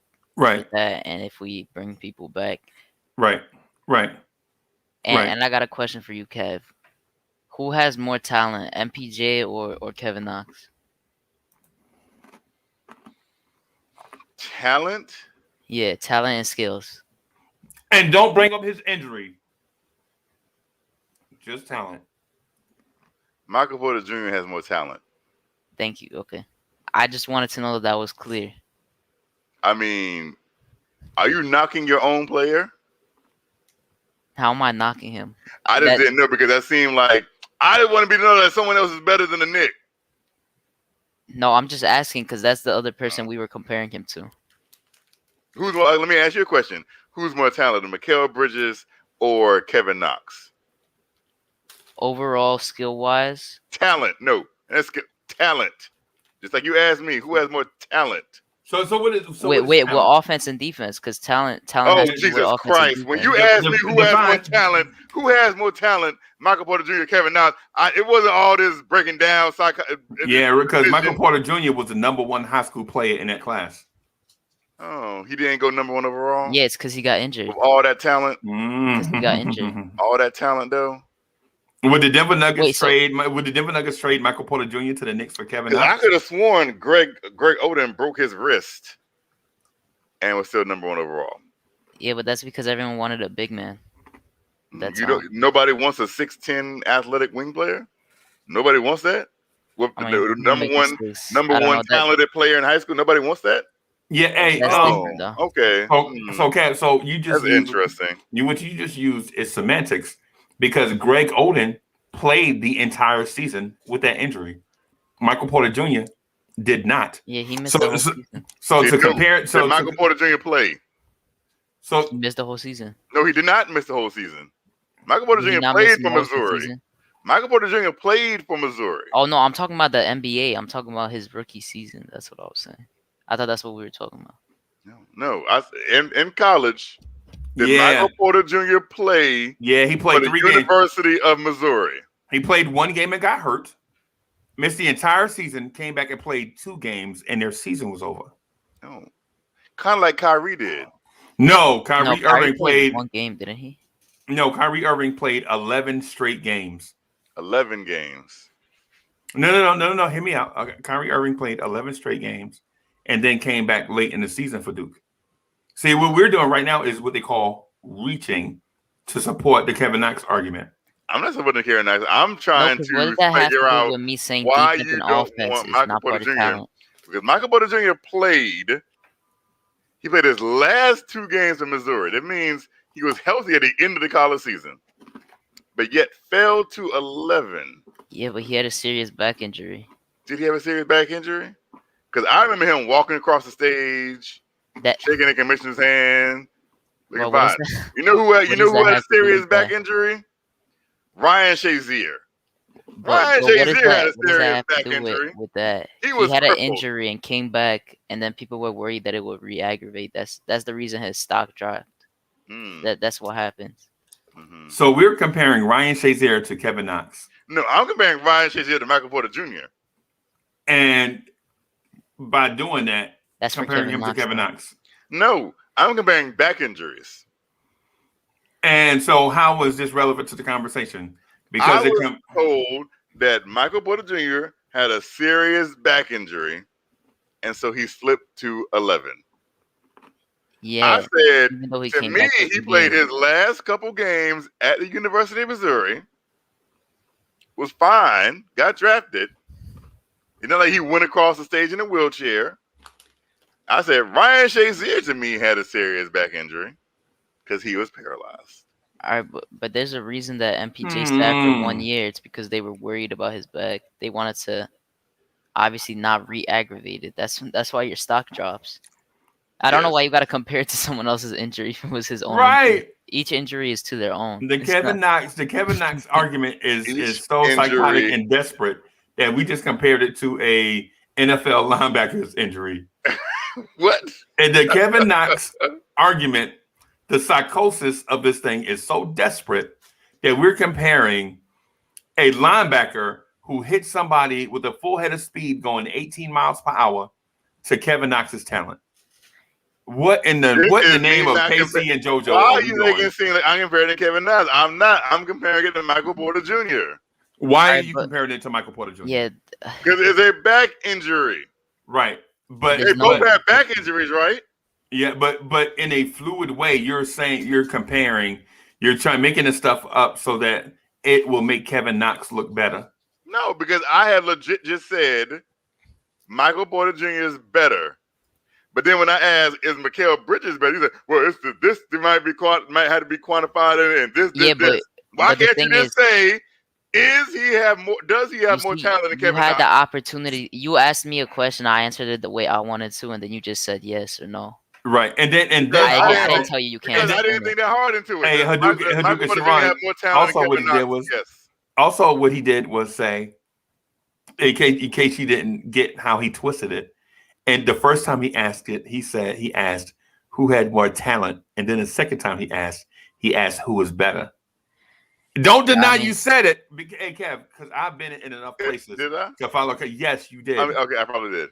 Yeah, yes, you did. But it's like when you say that, it's like you didn't really have to say it for MPJ and Knox because they both don't play that good defense at all. So that didn't really take a part into it. But Mikal Bridges plays defense, and talent is defense and offense combined. When you look into an overall game, Mikal Bridges has an all-around type of game. So he has more talent. Defense is not a talent.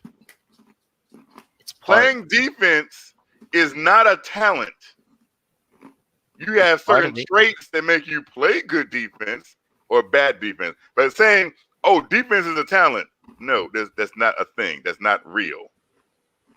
It kind of is. It's not. You could put both. Defense itself is not a talent. Like I said, you have certain attributes that make you good. You have good lateral movement. You have good hands. You have good coordination. You have good hand-eye coordination. Stuff like that makes you a good defender. But saying, oh, playing defense is his talent, no. It's part of it. City for real, thank you for the super chat.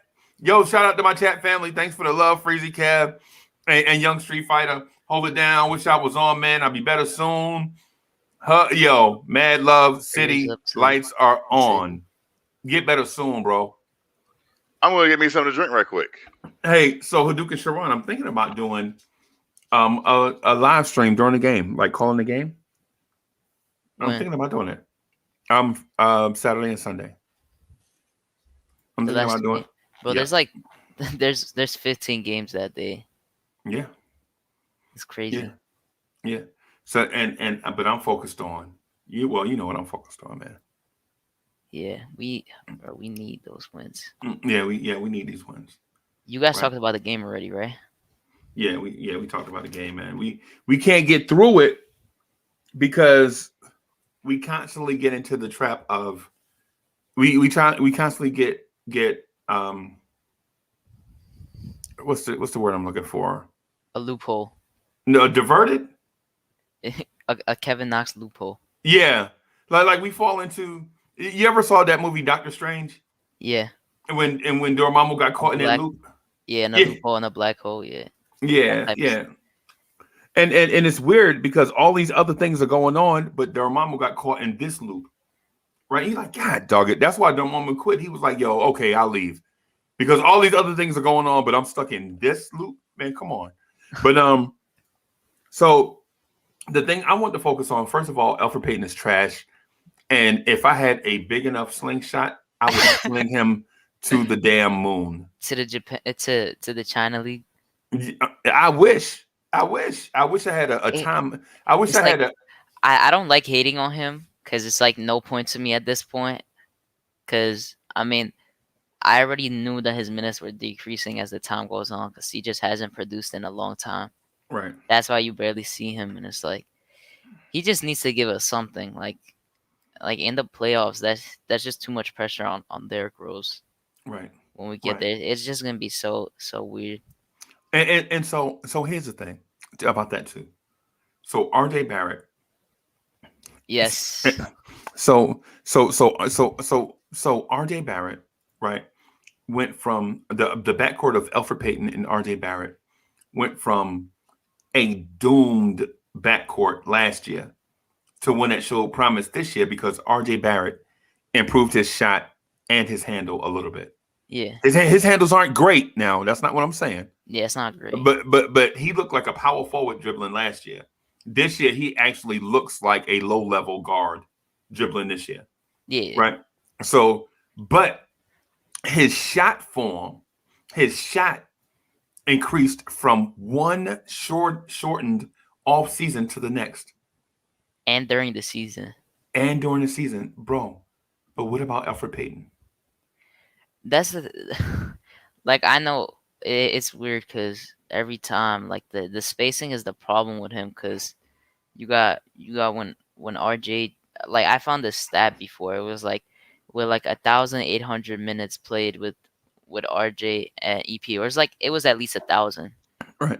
He only assisted to him like 82 times, Right. or less than that. I don't know how much it was. It was barely any at all. I saw something like that. I think I saw something like that a couple of weeks ago. Yeah, but I thought it was less. I thought it was less. I thought it was like in the 30s. I can't remember. Yeah, it was probably less. I don't know why I think it was too high. Right. And for a backcourt tandem to have numbers that low, it's ridiculous. Right? Because it makes you think. It makes you think the 30-something or 40-something assists he did assist RJ were accidental. You know what I'm saying? Like, this has happened in the flow of the game. You know, like how can you not create a shot for your backcourt mate? Right? The thing with EP is that he looks, every single time he drives to the rim, even if he knows he doesn't have an easy shot, he just puts it up instead of passing it out. And he was passing out a little more, like, before the last few games, and then he just stopped doing it in general. Right. It just makes no sense to me. And so what gets me with that is Elfrid Payton is one of the only guys in the league that can beat his man off the dribble without a screen. Finish. Without a screen, he can beat his man off the dribble, right? And go to the basket and throw up the worst stuff you ever seen in your life. You like, Elf, you didn't see Taj Gibson right there in the dunker spot? Come on. It's just crazy. I cannot understand it. Right. Now, one of my homeboys told me this. He said, once Mitchell Robinson gets back, you're going to see Elfrid Payton become a different player. Because once he gets to that certain spot, he can just throw the lob to Mitch.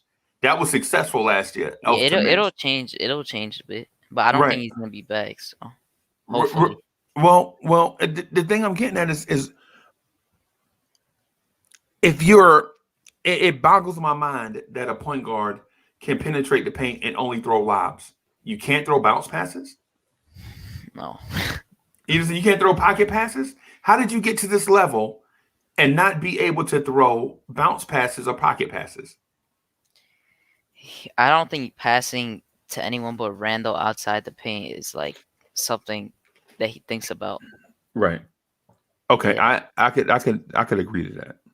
Yeah. I'm with you. I'm with you on that, and I'm with you on that because you have to be like, for instance, when you and I are on the live stream together, I can legit pass the microphone to you and let you speak because I trust that at some point you will pass that microphone back to me, and we can do something like be in a symbiotic relationship where we could talk basketball and not be screaming and yelling and all this stuff, and I'm right and you wrong and all of that stuff, right?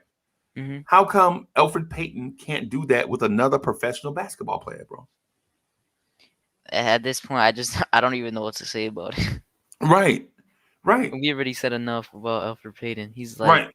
Shouldn't it be easy though? You would think. I would hope it's easy. Like I could make that pass if I was playing. Like I don't understand. It's just it's triggering because there's always like a RJ in the corner or a Bullock, and he barely passes it out. He just likes taking those low IQ shots. Yeah, and it's frustrating in a way because if he would hit a few of them in the clutch, then I'd be like, okay, there's something to this, right? Mm-hmm. Like you remember Emmanuel Mudiay 2 years ago? Yeah. Where Emmanuel Mudiay would get the ball out of the other team's net and drive down the floor as fast as he can to the free throw line and do that reverse pivot and throw up a free throw line looking jumper. Mm-hmm. And in some games, he would be hitting. You couldn't stop Mudiay, right? Because the team was like, nah, he ain't going to be able to hit that all night. That's and the he type would, of player Moody. He was like a little streaky. Yeah. They were like, yeah, Moody ain't gonna hit this all night. But then he would hit it all night and finish the game with like 22. And you're like, oh, okay. You know what I'm saying? But that's all he could do. That was his move. Right? You were like, but once they put a defender on the 3-point line, Moutier would just bowl in there anyway. And you like, Moutier, I mean, Moutier, Vonleh was open under the rim. And you like, oh, okay, but I just like going to the free throw line and throwing up this little jumper. But bro, he was wide open under the rim with nobody on him. Yeah, he can get the rebound if I miss. What? It's the same. It's the same thing with watching Elfrid Payton. Like Elfrid Payton, you are one of the only guys in the league that can take your man off the dribble, get to the basket without a pick, right? Yeah, it's bad. But he can't finish. Y'all talking about Elfrid Payton? Yes. All I heard was he can't finish. That's legit all I heard. I was like, that's my Elfrid Payton. Yep. Yeah. RJ hasn't been able to finish well either the last few games. I think he's gonna fix that. You know, RJ Barrett's thing is, I can see it. I think on TV. I have a reason to, but what's your reason? So his thing is twofold. For one thing, he's not vertically explosive, right? He's explosive in a linear sense, right? Mm-hmm. The second thing is he does not create the right angle to get his shot off. I agree. Right? So instead of looking to, like, if I'm RJ Barrett, I'm not throwing shots off the backboard no more. No. I'm attacking the front of the rim, and the referee is gonna have to either call a foul on me or call a foul on them, but somebody is getting a foul called because I'm gonna aggressively go to the basket time after time. That's what I'm gonna do, right? And I know, and when I say not off the backboard, what I mean these high angles off the backboard. If you got to go off the backboard, you hit the box, hit the square, right? Because if you hit the square with the ball, it can only go one place, and that's down, straight down into the rim, right? Yeah. And are you done? Yeah. Okay, and the thing is, salute J-Man, what's good? And the other thing is that I've been talking like with Hinton and Guillermo and stuff about it, and it's like we still think that like that you remember when he had that ankle injury? Right. Yeah, I still think that that's bothering him in a way because he has not missed a game yet and he still has played so much. So it's still making him a little uncomfortable because I was watching clips from earlier in the season when he was finishing and he looks completely different when he's driving and he's finishing. Like the angles are not good and just pause, but the way his hips are moving is just like it doesn't look the same exact way. Yo, I wasn't really looking at his hips. You making me feel uncomfortable. Nah, it's because I know, but I was you. watching the clips to see what's wrong with his finishing because it just hasn't been good recently. Right. Like in and out were just like completely just bad finishes. Right.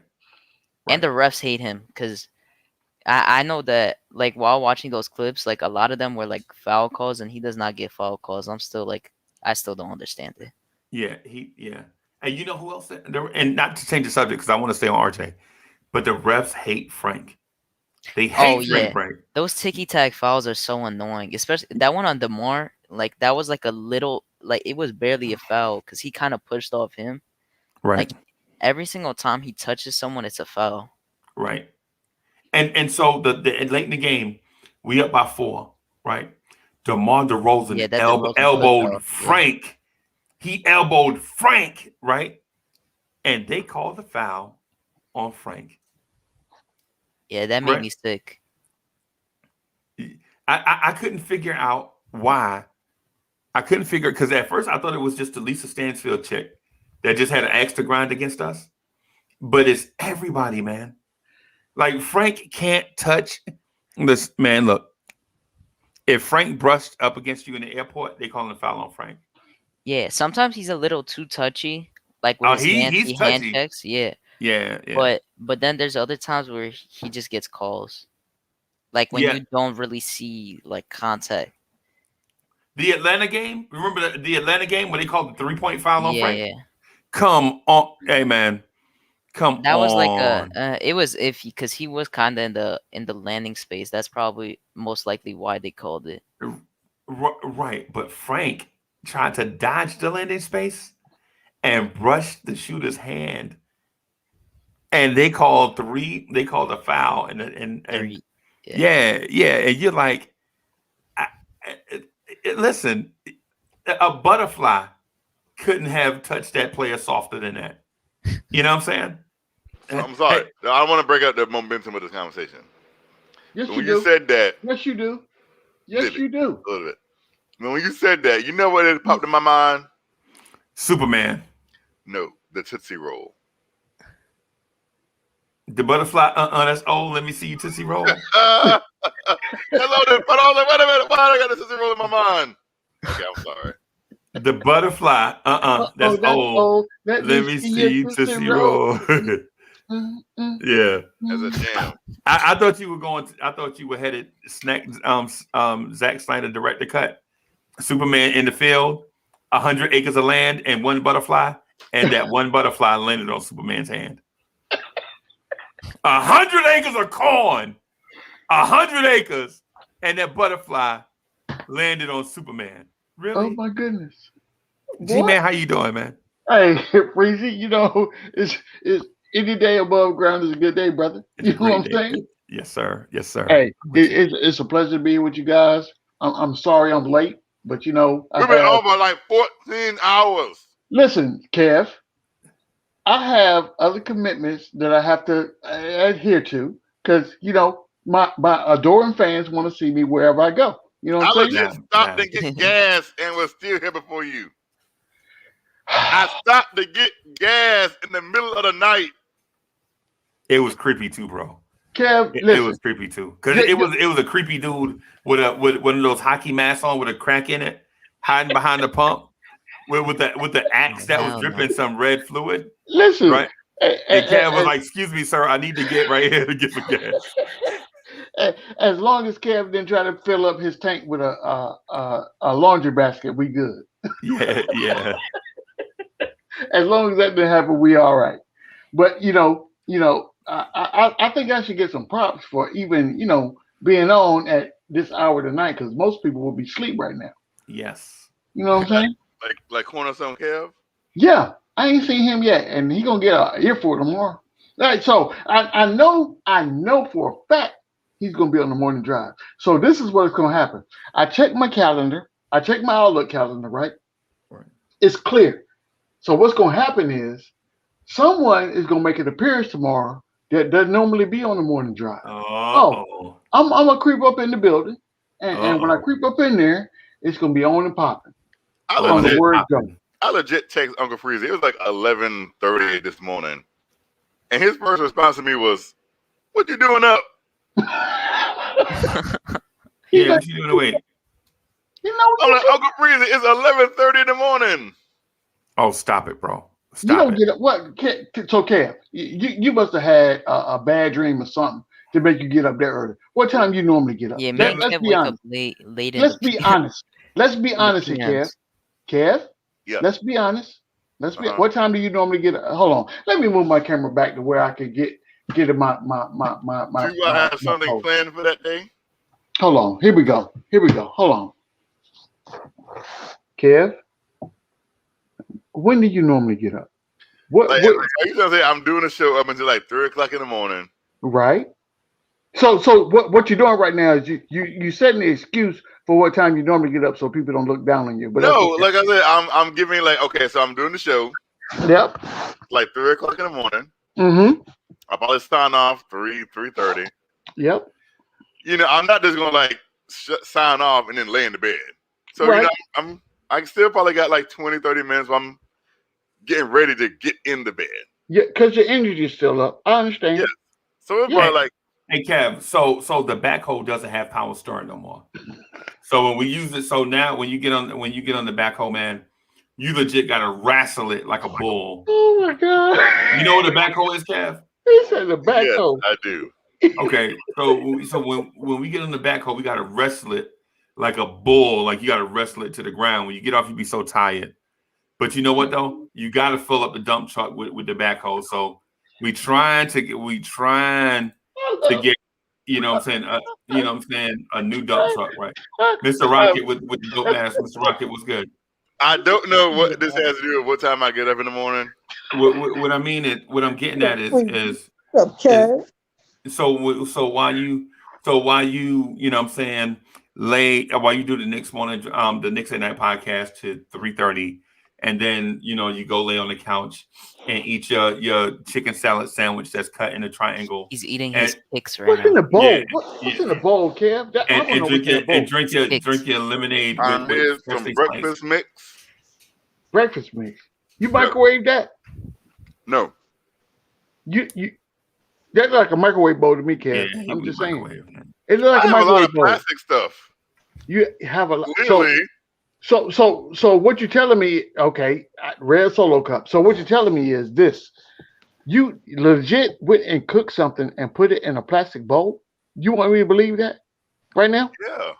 No, absolutely not. What you did is you took the plastic off the thing and then you put it back on because they say let it breathe. You put it in the microwave, and when it was done, you took it out and you're eating it right now. So what happened is this bowl originally was for that purpose, yes. But I kept it because I was like, ooh, I can still keep these bowls instead of having to like wash regular bowls. Right, OG, can you please? So when I'm done with it, I can just throw it away and I have to wash it. You know what I'm saying? I do everything in my power. You see this fork? Plastic. I do everything in my power. Please do something with this dude. He a runaway freight train right now. I do everything in my power. This man lives a plastic life. Stop. Not wash dishes. Okay. I don't got a girlfriend here, unfortunately, a wife, a mama, a sister. It's just me. Okay? What's wrong with the girlfriend situation? Get you some dishes. Get them a woman. I have them. They is in the cabinet. Dishes? Hell with some dishes. Number one on the list is you 35. You better get you a woman. OG, please talk some sense into him, OG, please. What did I pull up to? Because he eating the breakfast bowl 3 o'clock in the morning. I bet you when he pointing there, boy, it's gonna knock down some curtains. Kev, those dishes are getting dust, bro. When nobody's in the house, it's like a tree falling in the woods. I'll be back, y'all. I'll be back. All right. Oh my goodness. Oh my god. Kev, I gotta ask you. How you doing? I'm concerned right now. How are you doing? Really? What are you concerned about? I mean, concerned about the Charlotte game? No. I'm just concerned about your well-being. I ain't talking about games right now because I know, as things kind of perpetuate themselves, that it could put you in a dark place. So I'm asking, just how are you doing? As long as you're in a good place, we good. I'm in a dark place when I see my sink full of dishes. I'm like, how did this happen? Good grief. Oh, they're gonna sit here for about a week. So I don't understand how much I hate washing dishes. Like, I hate washing dishes. That explains why you have a host of plastic dishes in your household. You can just throw them in the garbage. Yes. I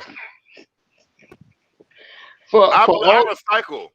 See, so for all those young people that's watching this podcast right now, do not follow Kev's. I am a great role model. No, you're not, Kev. You're not. I am. No. I have no criminal record. I have a career.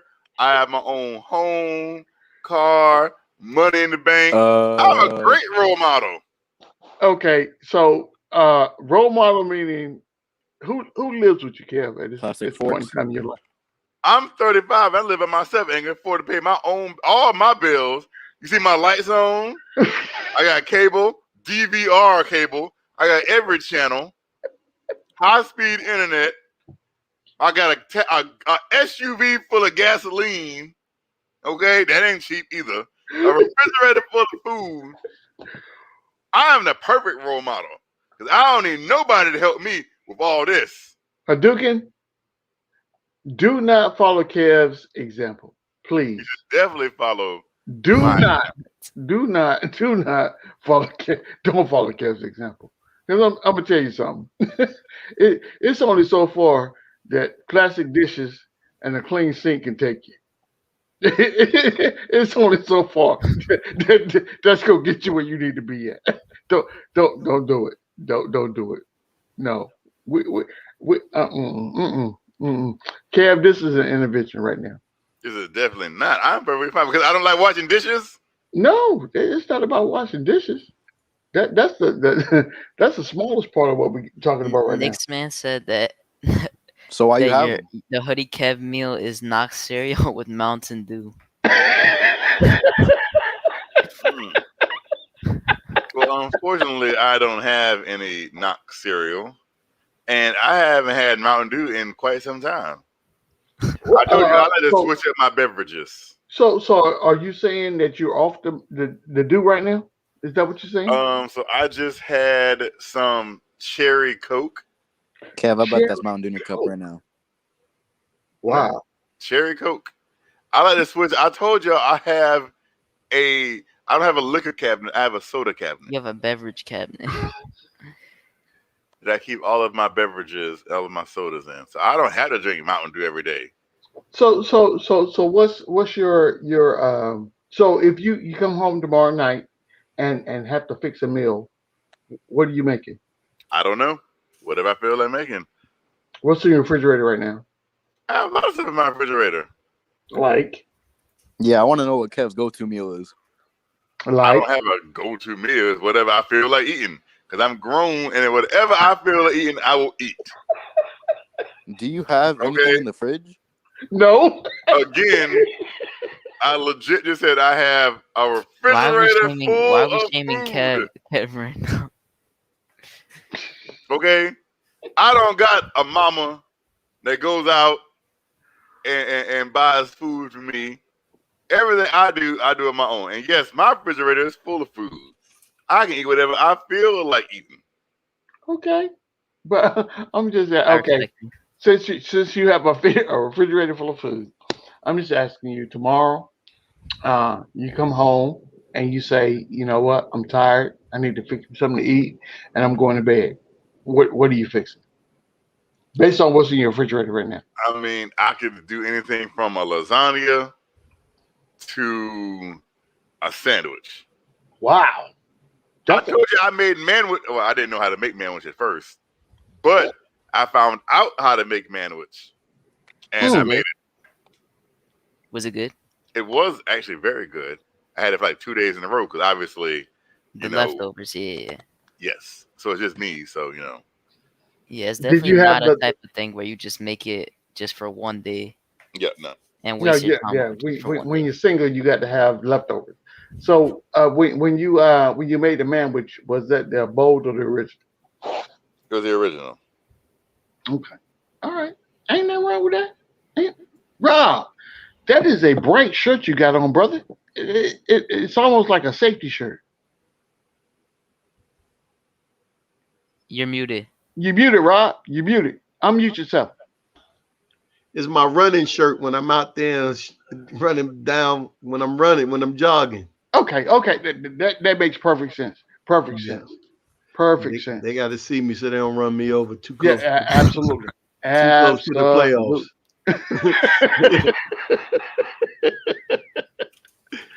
Absolutely. Look, so tomorrow, since I'm off, I'm going and signing back up for the YMCA. Why? To do what? What do you mean to do what? To what? Why are you going back to the YMCA? Well, I'm not going there to sit on the bench. Okay, I'm asking you, what's your goal? I'm going to work out. Okay. I got to lose probably about 25 pounds. So your goal is to lose weight. Put on COVID, during COVID. So your goal in joining the YMCA is losing weight. Yes, lose weight, get in shape. That's what Sherman Klump said. Lose weight, get in shape.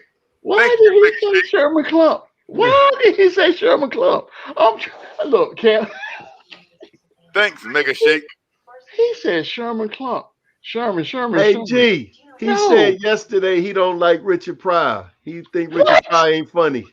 I said I personally don't find Richard Pryor that funny. Yes. Are you out of your ever-loving mind right now? Richard Pryor ain't funny? That's my personal take. If he's not on my Mount Rushmore of comedy, no. What? No. Okay, so and this is like I said, I don't take anything from him because I understand many comedians after him have taken. Wow. Wow. I'm gonna need you to stop drinking soda right now. Personally, I just don't find him funny. Richard Pryor?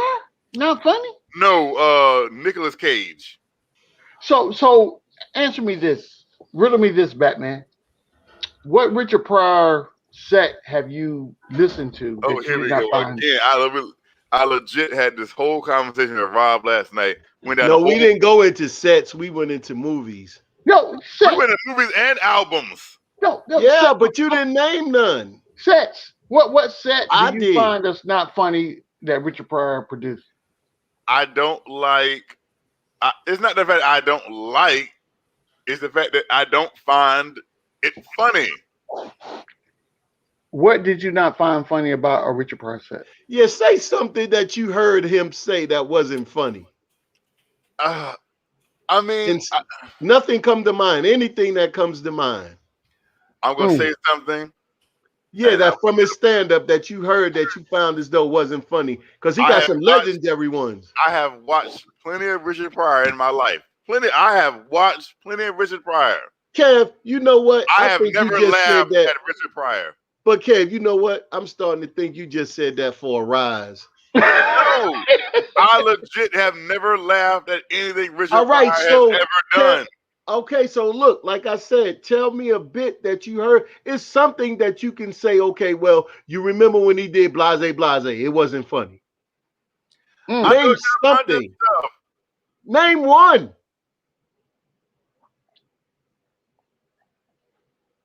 Like I said, I brought up Brewster's Millions. No, that's a movie.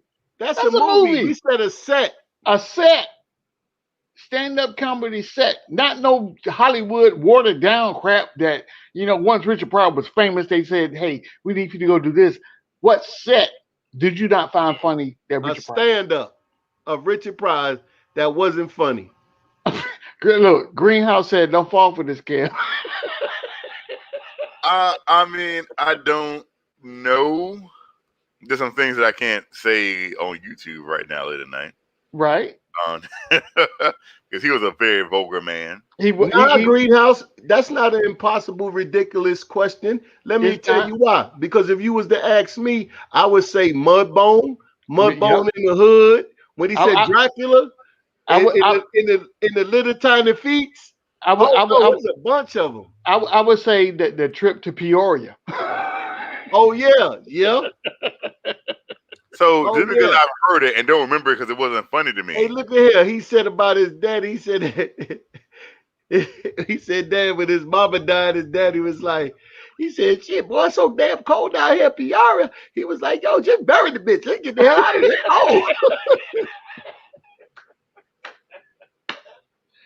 Oh my goodness. Nah, kid, look. I don't. Hey, look, like I said, I just said, wasn't funny to me at all. Hey, look, but I think you just said that for a rise because you don't know anything. I don't think you heard it. I don't know anything. It's the fact that it wasn't memorable enough for me to remember. So, but you listen. Funny. Okay, so let me ask you a question. So, whatever you listen to, so then you can't honestly say that you listened because the first time you listened, you didn't like it. You watch a movie, you like, this movie sucks. I'm never gonna watch this movie again. You gonna go back and watch it again?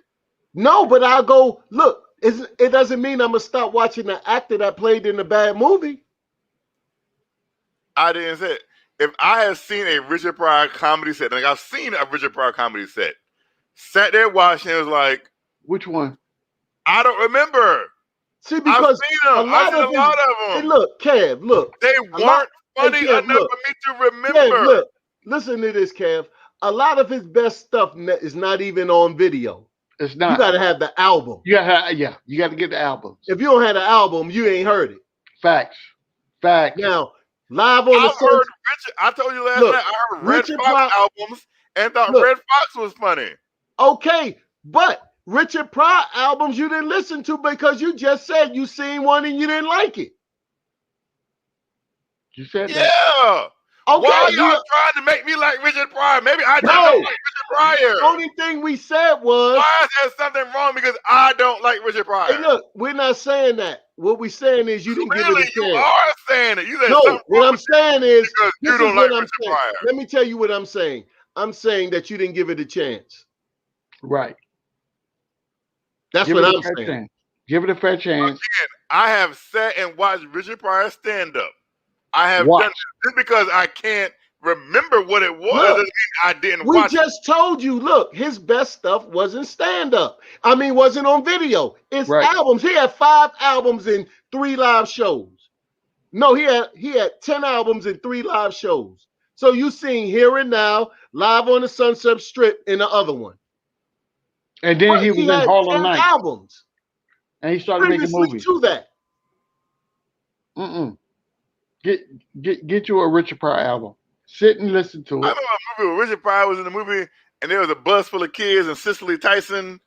And you talking about Bustin' Loose now? Bustin' Loose. You talking about movies? So I remember a lot of Richard Pryor. I just never found Richard Pryor funny. Lord have mercy, boy. Do you like Eddie Murphy? Yes. I thought Eddie Murphy Raw was hilarious. Eddie Murphy Raw came from Richard Pryor. Right? But I don't know, maybe it's a delivery. I thought personally Eddie Murphy Raw was hilarious to me. Oh my God. You know what? Well, he made a bit about Richard Pryor. Look. I thought Robin Harris was hilarious. That's Bernie Mac. Yes. Bernie Mac is hilarious. But that's Robin Harris. I know this. I know. They both funny. No, he got it. He got most of his material. He do most of his voices. That's if it wasn't no Robin Harris. If there was Robin Harris still around, you wouldn't have heard about Bernie Mac. That's right. Because he stole the style. They was both from Chicago. He did. Well, baby kids. Some people gotta have a power move. Maybe that was just Bernie Mac's power move. You got to make it somehow. Well, Bernie Mac had the faces. He could make them stupid ass faces. Yeah, he could tell a good story too, but stir like coffee. Clink, clink. Mm-hmm. Clink, clink. Technically. It said some milk and cookies. Get your ass on the mom. Brush your head to the white meat. Look, you want some what? Milk and cookies. You look at me like I'm short. Right. Looking at me like you want to do something to me. Bust a move. Exactly. I think Bernie Mac was hilarious. Oh, there's a lot of comedians that I find funny. There's a lot of comedians I don't find funny. Look, long having the song say, Hoodie Kev is Norbit.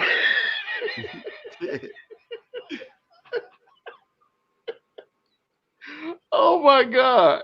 Man, I gotta get up early in the morning. I got a dentist appointment. I'm gonna get with y'all fellas, man. Oh my God. Rob. Peace out, Rob. All right, peace out. Kev, go get you some Richard Price. Go get that bicentennial. You know the rest of the word, right? I'm going. I know it. Can't say it on YouTube like that. Oh my goodness. Like I said, I'm just not a big Richard Pryor fan. And there's nothing wrong with that. These people that we talk about are generational, right? If you didn't grow up with them, Fox. You like Red Fox. Hold on. You like Red Fox, but you don't like Richard Pryor? What? You know what? I can't make sense of that right there. My great grandma had some Red Fox tapes that I found a long time ago, in like an attic. You're right. And so I was like, "What is this?" Because it was the vinyl. It's older, but I was like, Yep. Good Lord, how long has it been up here? And clean this attic out. Because we was going through the attic of my aunt's house. She ain't been up there in years, and we sold it. I was like, I'm keeping these. I said, matter of fact, they're at my mama's house right now. I really need to go get them. I thought those were the funniest things. He was also a very vulgar man. Yeah, yes, he was. Red Fox, yeah, he was. Don't let Sanford and Son fool you. He was. For real. That's network watered down. Yes. Yeah, like Mr. Fox, you know this is like NBC. We can't have you on here. We can't have you up here saying the beep, beep, beep, beep, beep, beep, beep, beep, beep, beep, beep. So we just can't have that kind of language here on NBC. Facts. That's a fact. But you know that's the same avenue that so Richard Pryor was not that guy until he got blown up on stage. I just look at it as like it's like Richard Pryor is a storyteller, right? He is. I just his stories didn't appeal to me. So I didn't find them funny.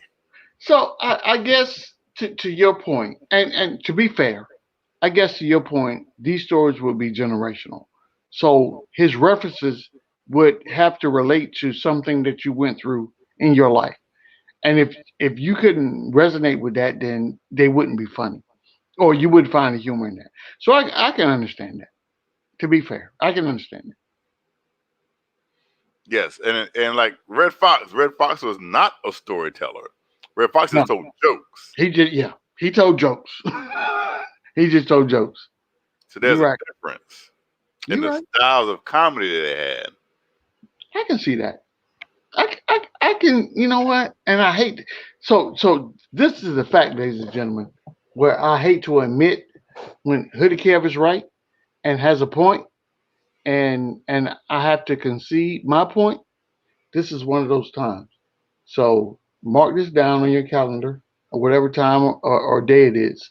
I would never admit to this happening. Never, ever, ever, ever. Somebody gonna have to pull the tape back up. But I agree with Hoodie Kev in his his soliloquy as to why he does not think Richard Pryor is funny, but he thinks Red Fox is funny. So, you know, it is what it is. Yes, and the funny thing, they were both in Harlem Nights. They were. Who was funnier in Harlem Nights? Red Fox was funny. Are you serious? Look, Della Reese was funny. Della Reese. If you had ever seen Touched by an Angel, you would never have sworn that was the same woman. Facts. That's a fact. You were like, is this the same woman that was in Touched by an Angel? Exactly. That lovely woman was not in no Harlem Nights. That woman is a saint. What? She went in on a young Eddie Murphy. Yes. Who drank the last little bit of orange juice? You left me. You don't put the last bit of orange juice in the refrigerator. You don't drink that shit. Got me all thirsty. So I'm gonna have a glass of orange juice. Look, this is a swallow. You about to make me go watch Harlem Nights right now. I swear to God. And then come on, that's just love, boy. That's just her way of showing it. That ain't love. Oh, let's see. In the face. Coach and Kurt Rampus. What was he thinking about? So, my man, Dwayne Wade says, I was wrong twice. I said that Tom Thibodeau was a better coach than Kurt Rampus. Why'd you say Dwayne Wade? Because that's who Delano still looks like. When you see him on camera, trust me, he looks like Dwayne Wade. But the original DSG,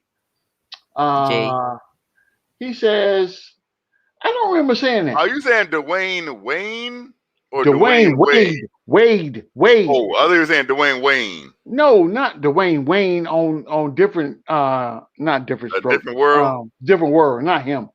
Oh. Dwayne Wade. I thought you were saying Dwayne Wade. Like, he ain't got no high top box. Dwayne Wade. He ain't got the Mickey Mouse glasses or nothing. Oh my God. So I used to have some of them glasses. Them glasses got me in a fight in an Air Force club in Texas. They did, because somebody walked up to me and they think you was Dwayne Wade? No, they didn't. But I had the flip glasses on, right? So when you walk up to me and you flip my glasses down, that means it's a problem. We're about to have a problem. That is very disrespectful. It was a problem. And, we handled our business, and we figured out that Air Force guys that wanted to be tough figured out that Army guys is not people you want to mess with. So, it's not a problem you want to have. I was talking to Uncle Freezy. I used to read you ever read a Jack Reacher book? Who? Jack Reacher? No. I don't even know who that is. Wow. Well, guy, his name is oh God. Reacher. That's like the movie with Tom Cruise in it. Yes. They made two movies based off of two different books. Jack Reacher is a character in a series of books written by Lee Child. There's 25 books. I've read like 13 of them. Okay. I got you, Delano Steele. I'm sorry. Go ahead. I got you. I understand what you're saying. And so, yes, they made movies starring Tom Cruise. But if you ever read a Jack Reacher book, then you know that Tom Cruise is not Jack Reacher. Correct. That is correct. He is not. The writer said, I no longer give you permission to make these movies if you keep Tom Cruise as Jack Reacher. And he stopped making the movie. Yes, because Jack Reacher in the books is like 6'5", 250. He's a big guy. Mm-hmm. Not Tom Cruise. Not Tom Cruise. Tom Cruise like 5'6", 170 maybe. But in the books, and depending on which book you read, Jack Reacher is a former Army military police officer. Some of the books he's still in the Army. Some of them he's retired. But they're really good.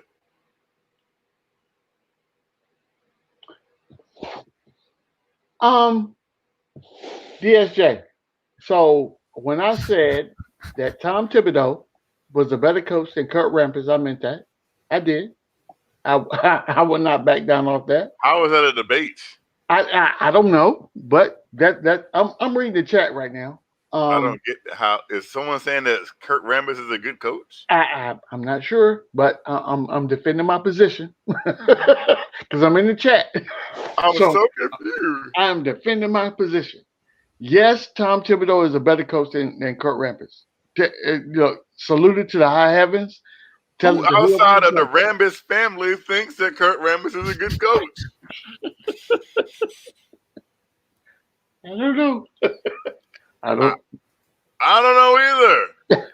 If your last name is not Rambis and or Phil Jackson, you do not think Kurt Rambis is a good coach. Listen, the only thing I was saying, because I just left the Ron show, right? And what were we talking about? We talked about a lot of things, but one of the things. Talking about Richard Pryor? No, we did not talk about Richard Pryor because no one would disrespect Richard Pryor the way that you did. But I'm not going to saying that my personal opinion is disrespectful to Richard Pryor. I'm saying that you don't know, you have not lived in the era to understand what Richard Pryor meant to the era. So I understand that. I understand everything that what Richard Pryor meant. No. I see all these comedians talk about Richard Pryor as their influence. I understand the impact. That's like saying I don't understand the impact of Wilt Chamberlain because I never watched Wilt Chamberlain play. Okay, so I'm gonna get back to you in 2 seconds. I'm gonna answer Delano Steele. He says I mentioned Don Chaney. So DSJ, why don't you just come on the platform so we can have this conversation, mano a mano.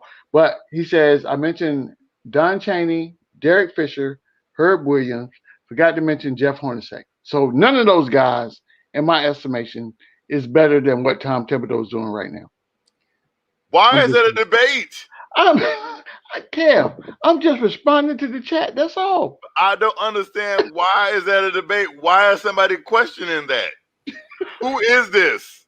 Jeff Hornacek. That's all. When was Jeff Hornacek a good coach? Because there's no link. When was Don Chaney a good coach? That's the question.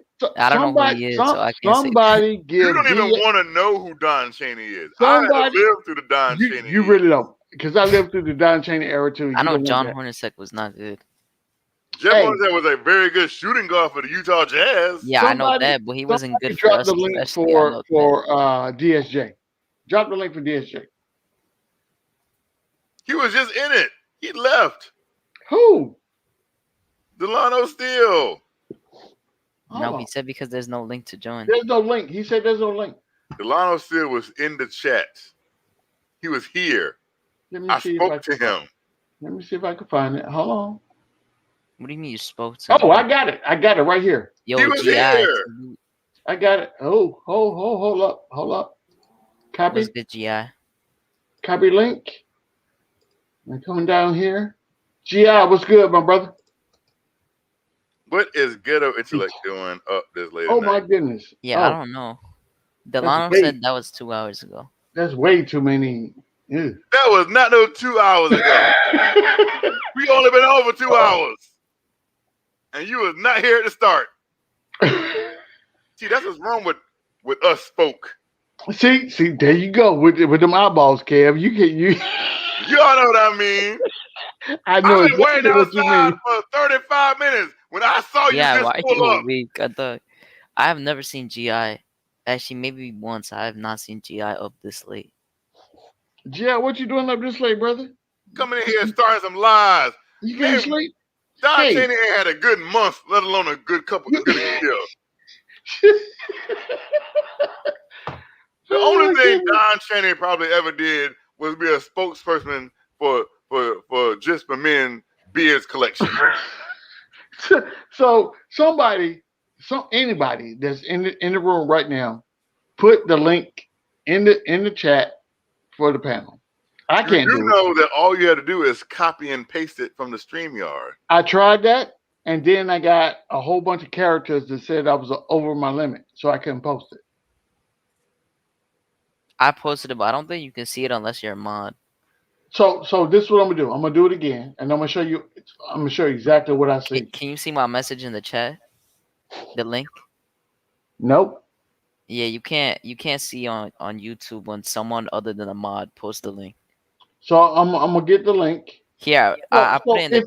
If you I put it in scroll the up, chat. so Here, put it. anybody in the chat, Copy if and you paste it. scroll up, Are you trying to say that I am the only one with authority right now to post the link? No, cause G-Man is a mod too.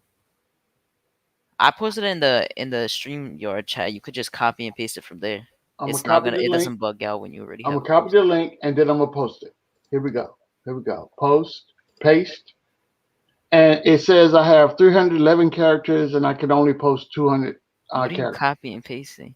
No, What look are at the. you copying and Did you pasting? copy it from the private chat? Look at the private. No, chat. I copied from the link that's in the. Copy it from the private chat. Oh, for the Look, love of Pete, I let me sent do it in it. the private chat. Okay, I got you. I see you. I will do won't it. bug out like that. I got it. There it is.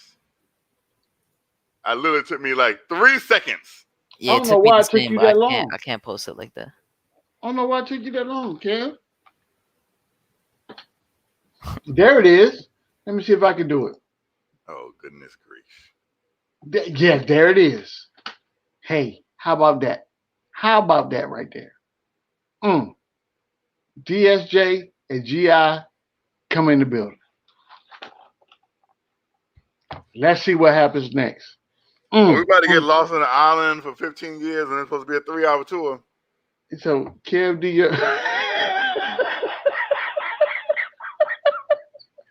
I can't be stuck with y'all for 15 years. So no, we not finna. I'm not finna turn into a Wilson soccer ball. That's not gonna be my lot in life. No, I we're was not trying gonna to do confer to you as Mr. Howell. On Gilligan's Island? You didn't even hit it. I said, are we going to be on the island for 15 years when it was supposed to be a 3-hour tour? No, yeah, I missed all that. That was over my head. No, I'm not. You know what's amazing about that? How in the world can you build a radio out of coconuts, but you can't fix a hole in the boat? How is that possible? How are you picking up ESPN radio in this coconut, but we can't fix this little old hole in this boat? Oh my God, Jesus Christ! You are diverting your energy in the wrong projects, Professor. I'm back. What did I miss? GI, come help me. Come help me. Kev is in his bag right now. I need help. I need help. I'm just saying how Gilligan's Island was ridiculous. That was not it was not real. Wait, it's Hollywood. It's Hollywood. Still, you can make a coconut into a radio. You can get lights and huts. How you build a hut, then put lights in there? Oh, Gilligan Island. No. But you can't fix a my hole in the God. boat. You got 15 years to do this. Bring him in, Kev. You got people. Bring him in. This Why man you can't said bring him in? instant finals if we get. Because Freezy is the only one that can actually bring him Freezy. into the chat. It's Freezy. You got people backstage. Hold on. Let me take Before Freezy. we were talking about RJ and Frank, so we could continue talking about that. RJ and Frank. Yeah, we were talking about his finishing, and then Frank's ticky-tack fouls. But I'm just glad that RJ had a bounce back game, because that last game, I think personally, was the worst of his career. So, yeah. You know, go ahead. I'm conflicted. Just because I think people get overzealous about the sample size for Frank.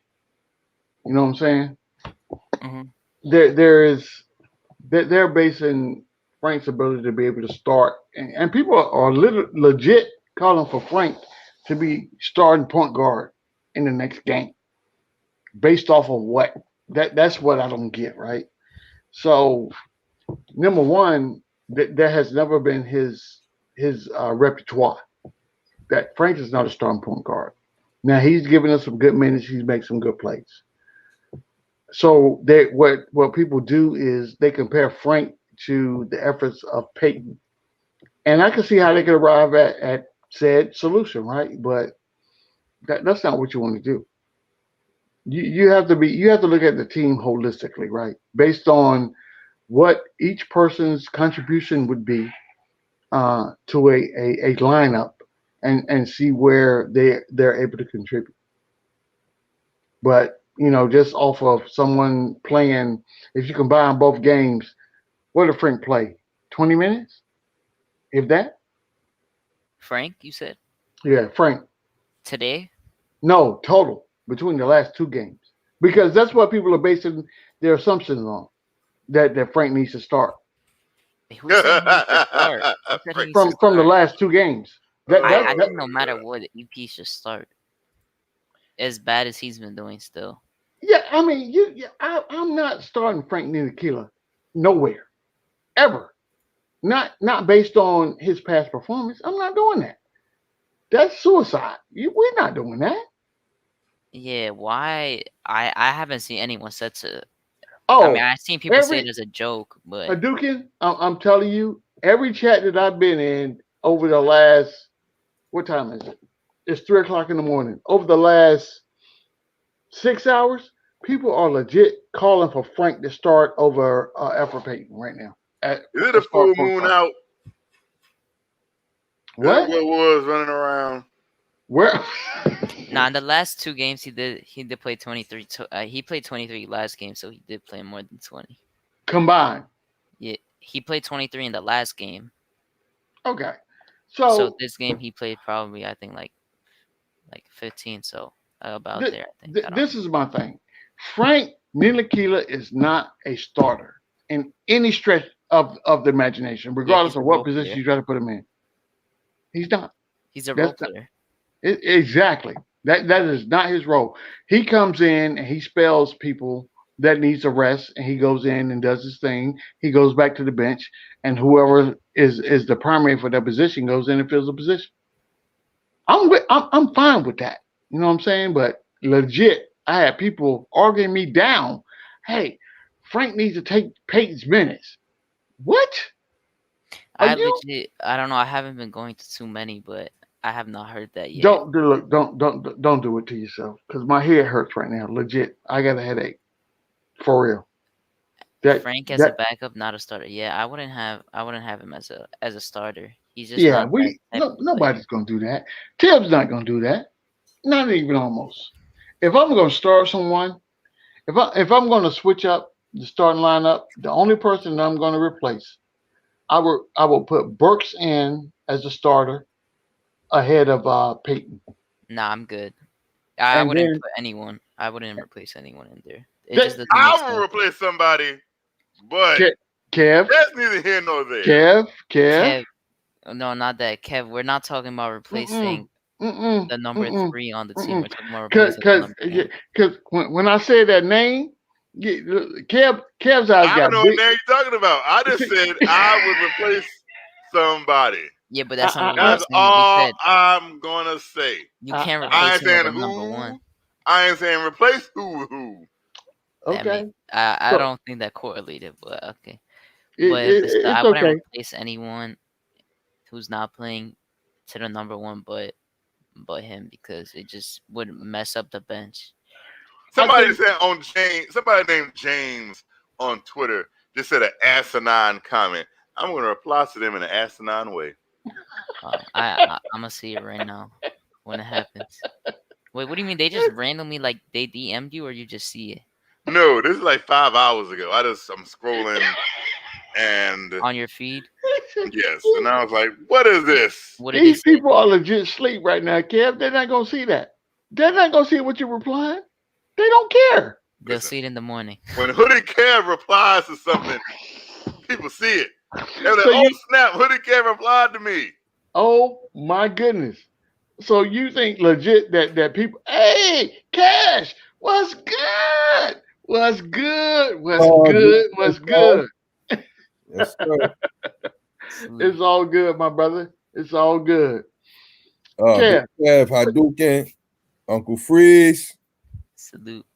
Kev, put the phone down, brother. Put the phone down. Kev, put the phone down and step away. Once you put send, it's out there. There's no going back. Here we go. I'm trying to find the best GIF. Yes. Cause you know how I like my gifts. Yeah. Yeah. Oh my God. Every time. Boy, Kev, you on fire. You like DJ Cool. You on fire tonight. Oh. I'm on fire all the time. I'm like the Human Torch. I should change my name to Johnny Storm. This man is sick. Oh my God. Hadouken, this is a perfect example of what not to do as you move forward in life. Right This there. is an example of everything you do. You see how loud I can get? Because I ain't got to worry about waking nobody else in my house. Listen, being loud does not make you right. Yes, it does. Why is my email going off at 3 o'clock in the morning? As the Republicans in Congress are being loud makes you right. Because to them, it does. Well, we getting political now. Oh my God. Freezy. Kev has gone. He's legit going off the deep end right now. He legit. Look, Kev is answering emails or text messages from 5 hours ago. From 5 hours ago, Freezy. Come on now. 5 hours ago? Kev. You gotta let that go, brother. I see him. Let it go. He need a nap. You look, Yeah, he needs an intervention. This needs to be an intervention right now, Kev. We're concerned about your well-being right now. Okay. I'm saying I don't take lightly the people taking shots. See, here we go. Okay. Here we go. I'll be replying too. Don't worry, I would do the same. Because depending on what it is. 5 hours ago, Kev. There's a movie. Have you ever seen the movie R.I.P.D. as Jeff Bridges and Ryan Reynolds in it? Yes, when they chasing monsters or whatever they're doing around. Yes. That. So Jeff Bridges plays like he basically they're dead, but he's like an old wild west whatever. Yep. Is that he's you? Like, I invented this shootout shit. Okay. Is that you? I invented the shootout tweets. Okay. You're not going to shoot me. Oh my God. Oh my God. You better ask Cornerstone Kev, and when he tried to get his guns in a row, I'm like, nah, sit that down. Kev, put the phone down. You ain't ready for the OK Corral. Put the phone down. Cornerstone Kev. Put the phone down. Step away from the phone. I done lost a tweet now. Rightfully so. Oh my God. Oh my God. That's good with me, Uncle Freezy. What is really going on right now? Kev, put the phone down, brother. Look, you need to tend to your patrons. You got patrons that need your attention. Listen, they all know. Beck is in the building. Beck is in the building. Do you need a timeout, Kevin? What? This is an intervention, Kev. Look, you got the Beck on the screen, Kev. This is an intervention. I'm telling you. Oh, state. Oh, where did I see State in New York? Podcast. Oh my God. Where did I see?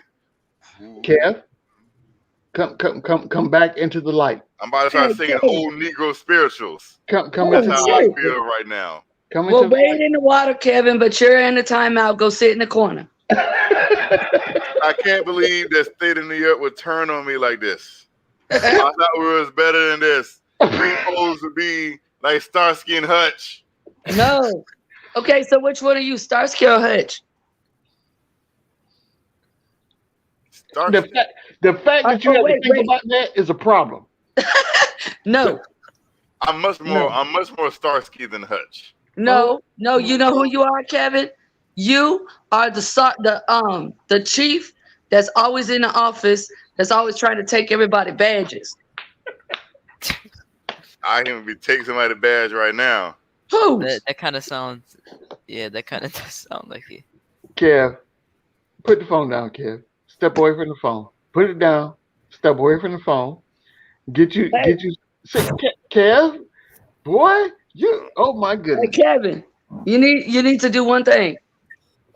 I can go with the Woody gift, or I can go with the Scar and Mufasa gift. I'm thinking about going with the Scar and Mufasa gift. Scar and Mufasa would be dope. Yeah, I would do the Scar. I already know which one it is. Yeah, because I am betrayed right now. What? Kevin, take a drink. Drink something. Oh my God! You've Look, been drinking soda all get day. you some what is that? The grape Fanta. This? I can't even be on Twitter right now. Y'all understand that me and State of New York podcast have been fighting this. Y'all remember the beginning of the Wolverine, and you saw a Sabretooth and Wolverine. They went from like the Civil War to like World War One, What? World War Two, to Vietnam, and they were fighting side by side that whole time. And then all of a sudden, Sabretooth turns on me after all we've been through. That's because Sabretooth's harder than Wolverine. Oh my God! Really? Is this conversation we have right now? Really? Sabretooth and Wolverine? Is that what we're talking about right now? I'm very State of New York podcast has. We have gone off the deep end, gentlemen. I'm telling you, we have legit gone off the deep end right now. This is worse than last night with the chicken. The Knicks won the game though. We did do that, and you know what? I appreciate you for bringing us back to center. That's what we should be talking about. What do we think is going to happen on Saturday during our next game, and what do we need to do to be able to get that win? Kev, who we got Saturday? We got Charlotte. Oh man, they've been playing pretty tough. They won their game last night, huh? Yeah. Nah, they lost. Did they lose? Who they played against? Yeah. This is the one. These are the teams. Miami won, the Bucks won, and Atlanta won. Those three teams are the teams we need to worry about. Anybody that we play, we just need to get a win. We need to win. The sad thing is that I realized but Sarge, those are teams we need to worry about because we could possibly move our rank up a little bit. Well, the only way we move up is if Miami loses, and we have the tiebreaker against Miami. Miami got a tough 2 out. I think they got. They don't have a tough. They have one game, which is their next game against Milwaukee. If Milwaukee, and then they got Detroit. And then they got Detroit. They're gonna beat Detroit. And the so I only hope right now. If we got who we got? We got Charlotte and Boston. Those are our last two games. I think we got Boston number this year, big time. I think we win both these games, but we have to hope that Milwaukee beats Miami. If Milwaukee beats Giannis did 50 tonight. I mean last night I should say. Yeah, he got 40. Yeah. If the Knicks went out and the Heat lose 1, we back in the 4. Yeah, but the Bucks have to beat Miami for us to get there, and we have to win our games. And I think we're gonna win our games, and the Bucks gonna beat Miami for that one. The thing about that is that the thing that I realized today is that since the Bucks are within one game with the Nets, if they're gonna be playing hard. Yeah, it's like that. If we still stay at 6, because Atlanta has to play the Rockets, which is not that hard, and then the Heat also have to versus Detroit as their last game. Like if we're at 6, it could be the Nets also. So you gotta remember that. Yeah, at the end of the day, we just got to win the games we can win. We control our own destiny, and then whatever happens. That's win out, y'all. That's win out. Pardon me, Sarge. Go ahead, bro. Yeah, go ahead. No, I'm sorry. Go ahead. No, that's you. I was just reiterating what you were saying, my brother. That's all. No, the only thing I was saying is, the only thing we can do at this point is win the games we're supposed to win, and then we just have to sit back and watch what everybody else does. You know what I'm saying? We have to do our part in this equation. Now, if the Bucks, I don't think Miami beats the Bucks the next game. I'm hoping that don't happen. Yeah, I'm hoping that don't happen. Because if that don't happen, then we're back in the fourth season. If we don't know, they got a real rivalry. The Miami took them out last season. Yeah, they do. So I think the Freak is like, you think you're gonna beat us in his last few games before we go to that? I agree. They smoke them, but I hope Giannis drops like 60. He needs to just go off. He needs to have a good game. But he's going, especially for the Heat. But they made him look really bad. And I know, and we all know that guy is the kind of guy that he's an emotional guy. Like he builds off the downfalls and all that. My concern with Giannis is this: he does not have a good playoff resume. Yeah, he doesn't. At this point, you know what I'm saying? He could be MVP of the league or whatever the case may be, but when it comes to the playoffs, he doesn't show up for whatever reason. I'm hoping that he's been matured past that point. Good thing. There's still regular season. This is true. Very good point. Very good point. And as long as Jimmy Butler's playing Jimmy Butler basketball, they can get up in the Bucks. They can. But I mean, at the end of the day, we have to. I'm telling you right now, the first half of basketball we played tonight, I was legit nervous. I'm telling you right now, I was nervous. Yeah, me too. I'm like, what is? And I told Kev, George, we look like we don't belong here. No, that's not what I'm saying. What I'm saying is this. I'm saying that we cannot be confused or get complacent to the fact that the things that made us successful to be in this position, we have to continue to do. Well, how we started the game tonight was emblematical of the things that we did playing against the Lakers. And as soon as I saw us playing this game, that's the first thing that came to my mind. This is Lakers all over again. And sure enough, I felt the same way, Shaw. And I also say that we have been a little bit, not regret, like a little bit, we haven't been on the same totem we have been on during our streak and everything. And I know that's wear and tear. But let's get these guys because you don't want them to go into the playoffs with this mentality. Because right now they're trying to fight for their lives. And they wasn't fighting for their lives before. It was running through guys. Facts. Excuse me, everyone. How are you? So we got the producer in my ear saying that for tonight's episode, we're gonna have to wrap it up. It's a wrap. Wrap it up here. It has been a wonderful occasion. If you haven't subscribed, hit them likes, reminder bells for subscribe to the channel, everybody. Get them likes up so we can get this next content out to more people.